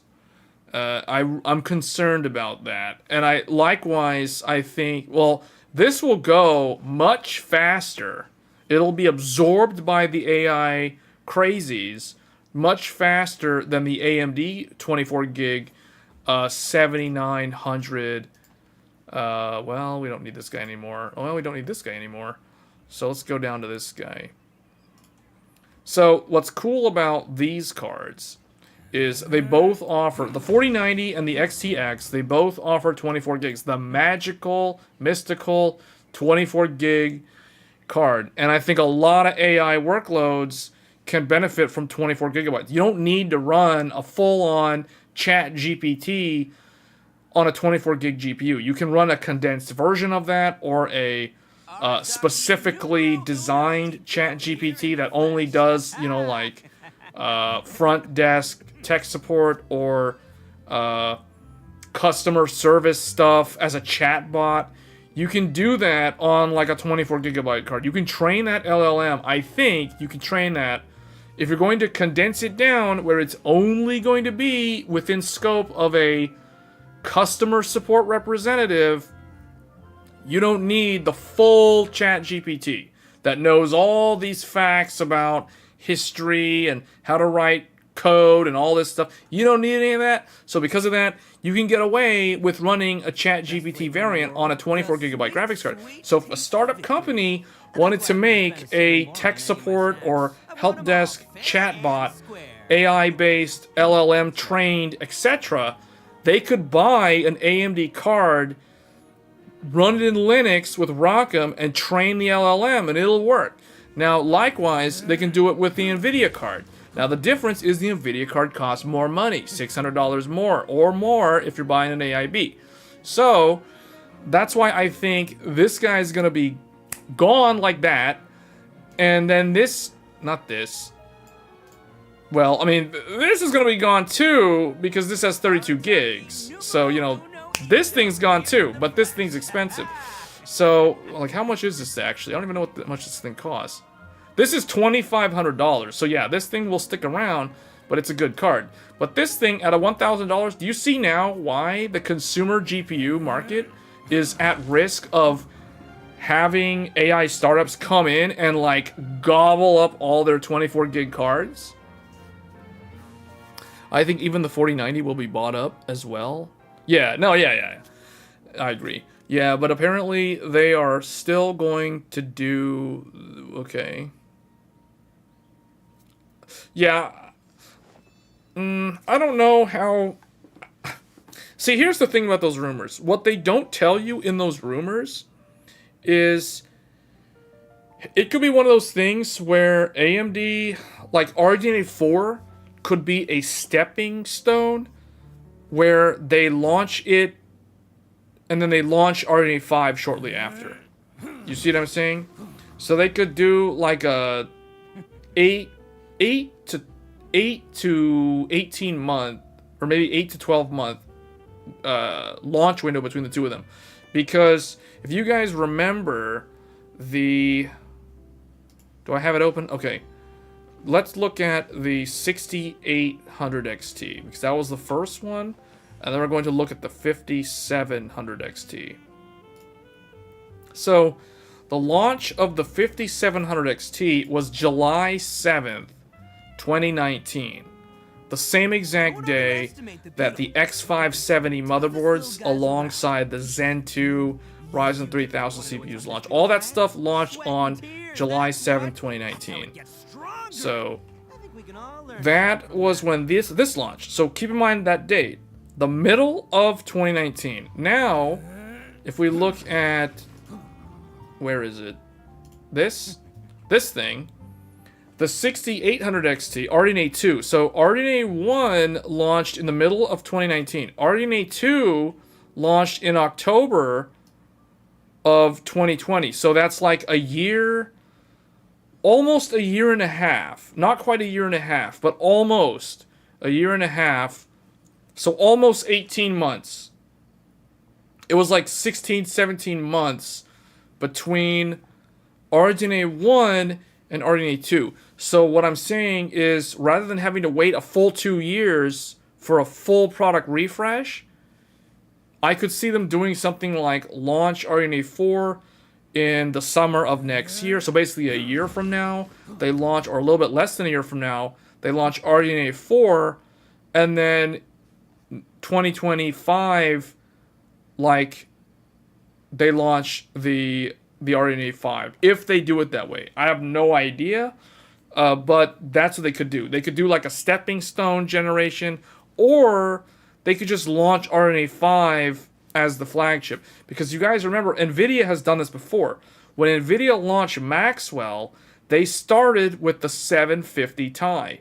The GTX 750 Ti was a Maxwell GPU. It was the first generation, or the first... the first... What was it? What do they call it? The first iteration, or the first... No, not iteration. The first generation of Maxwell was a... entry-level GPU, a 750 Ti. But then, after that, a few months later, they launched the full, like the second generation of Maxwell, aka the 980. That's the reason why, if you look at the 750 Ti, so we want to get the, well, what I want to show is the 980, and I want to look at the 750 Ti. if that's even on here.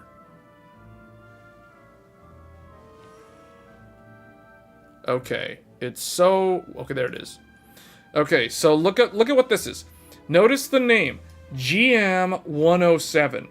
That stands for GeForce or Graphics. What this means is, I think it stands for GeForce internally, but this indicates that it is a consumer graphics card. M means Maxwell. And then notice the 107. The 1 means that it's the first generation of the Maxwell. So this thing launched February 18th of 2014. And this is Maxwell. This is the very first Maxwell chip. So what's interesting is Nvidia chose to launch the budget entry-level Maxwell first. Yes, this is basically what the Switch is based off of. And then they launched the 980 and the 970 in September of the same year. So notice the difference in the time frame. So we had February and September in the exact same year. And notice the number. This is GM204. 2, not 1. 2, meaning it is the second generation Maxwell. So that is to say that there's nothing stopping AMD from doing the exact same thing.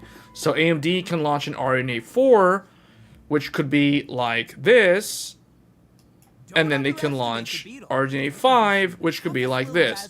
Now, RDNA 4 might actually be the PlayStation. It could be something for mobile. It could be a PlayStation thing. It could be a Steam Deck 2. It could be, you know, like some kind of thing that could be used for SoCs or whatever. So who knows? There could be a reason why people are saying that it's not going to be super high-end, because if it's low power, it usually means that it might be a mobile part or a mobile-only part, because AMD does that a lot in the CPU space. The sweet, sweet taste of victory. And that's why I've never spent a single more because I've won 'em all. the square. man, okay, the laptop market. If you guys remember the laptops for AMD, AMD has the... Now I have to go back to Paint.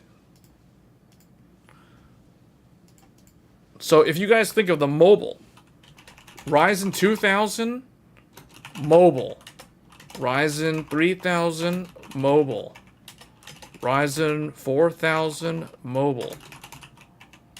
Ryzen 5000, mobile. You guys basically see what I'm saying. So what I'm saying is,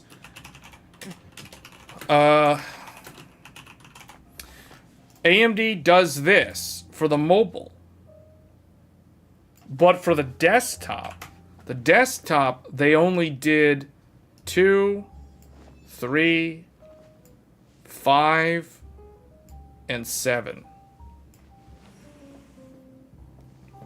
Now, obviously, I know that you can buy like a Renwar, you can buy like a 4000 series mobile chip and run it in a desktop because they sold those separately, but it's still a mobile chip.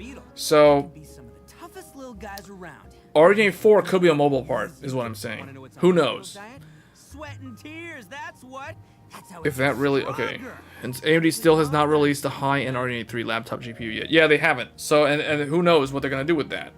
That could be RDNA 4.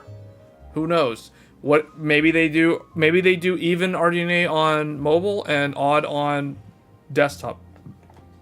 I don't know. I'm just saying that there's a lot of other ways to look at this than to just assume, oh, there's going to be no high-end part for RDNA 4. That could be because RDNA 4 was never meant to be that. It could be meant that it's for a different market, like mobile or low power, whatever, Steam Deck, etc. SoC, custom for Sony or Microsoft. There's a lot of different reasons. It could even be like a Nintendo Switch 2. It could be an attempt by AMD to flip Nintendo over to their camp away from Nvidia. So it could even be something like that. Like, hey guys, we built this prototype Switch 2 based off of RDNA 4, check it out, you know? Like, it could be something like that. I highly doubt that, because the Switch 2 is basically pretty much done at this point. in terms of what Nintendo decided to go with, and I assume it's going to be Nvidia, but who knows? Maybe Nvidia doesn't want to cater to that low margin business. You know, they're like, well, we're kind of done with mobile because we were not successful with mobile. So maybe they just, Nvidia's like, you know, go with AMD or whatever because we're too busy with AI and enterprise and high profit margins, because the Switch is definitely not high profit margins. So I don't know what the deal is, but there could be more to it, is all I'm saying. Maybe a portable Xbox, who knows? I don't know about that, but you know, like something that's low power. If they're not doing high end, then it's going to be low power. That's why I tell you guys, that's why, do you know what my reaction to people who buy gaming laptops? People who buy high-end gaming laptops with a laptop 4080, you know what I think of them? That's what I think of them. Why? What are you doing? What is this thing? You know? Okay, because it's like pointless. It's literally pointless. A 4090 in a laptop is such a meme. It's such a John Travolta meme because it's like, it's so power limited. It's so constrained. Laptop 4090 is what? At best, like desktop 4060 Ti.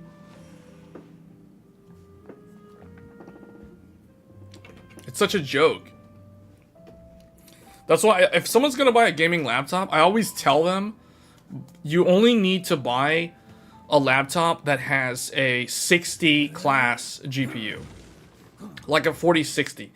That's basically it. Anything beyond that, you're wasting money because the thing is so thermal throttled and so held back that the difference between a 4060 Ti laptop and a 4070 or 4070 Ti laptop is so much smaller than the difference between a desktop 4060 Ti and a desktop 4070 Ti.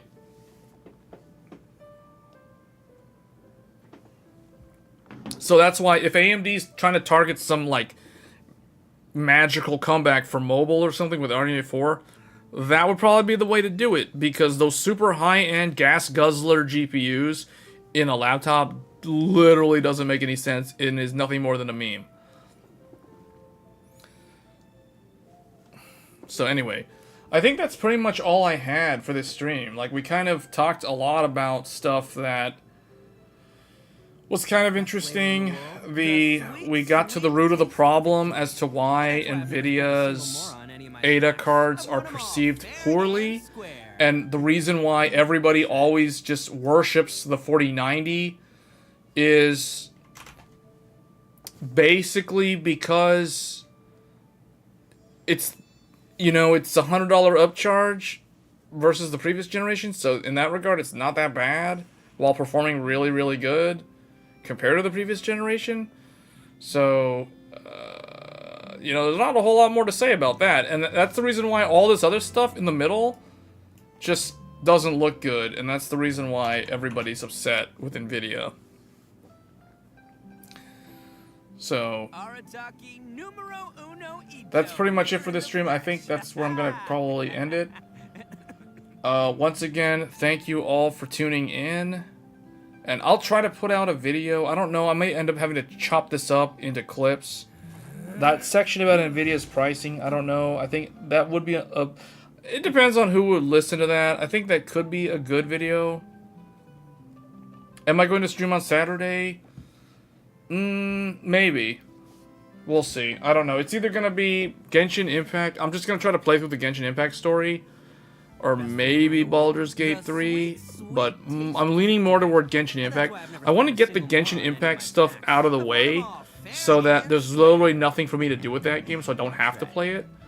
And then that sets me up for Armored Core 6 next weekend, not this weekend, but next weekend. And then Starfield will be after that. So, yeah. I'll try to play some... I need to play more Baldur's Gate, like, off-stream, though, because I feel like that's a really interesting game to to progress through, because I feel like that game is so dialogue heavy that I would just be distracted too much talking with the chat to accomplish anything meaningful in Baldur's Gate. That's the only problem with that game. With most of those single-player RPGs. So, if I do stream this weekend, it will probably be Genshin Impact. That's a safe bet. So, alright, well, once again, thanks for tuning in, and I will catch you guys in the next one. Thanks.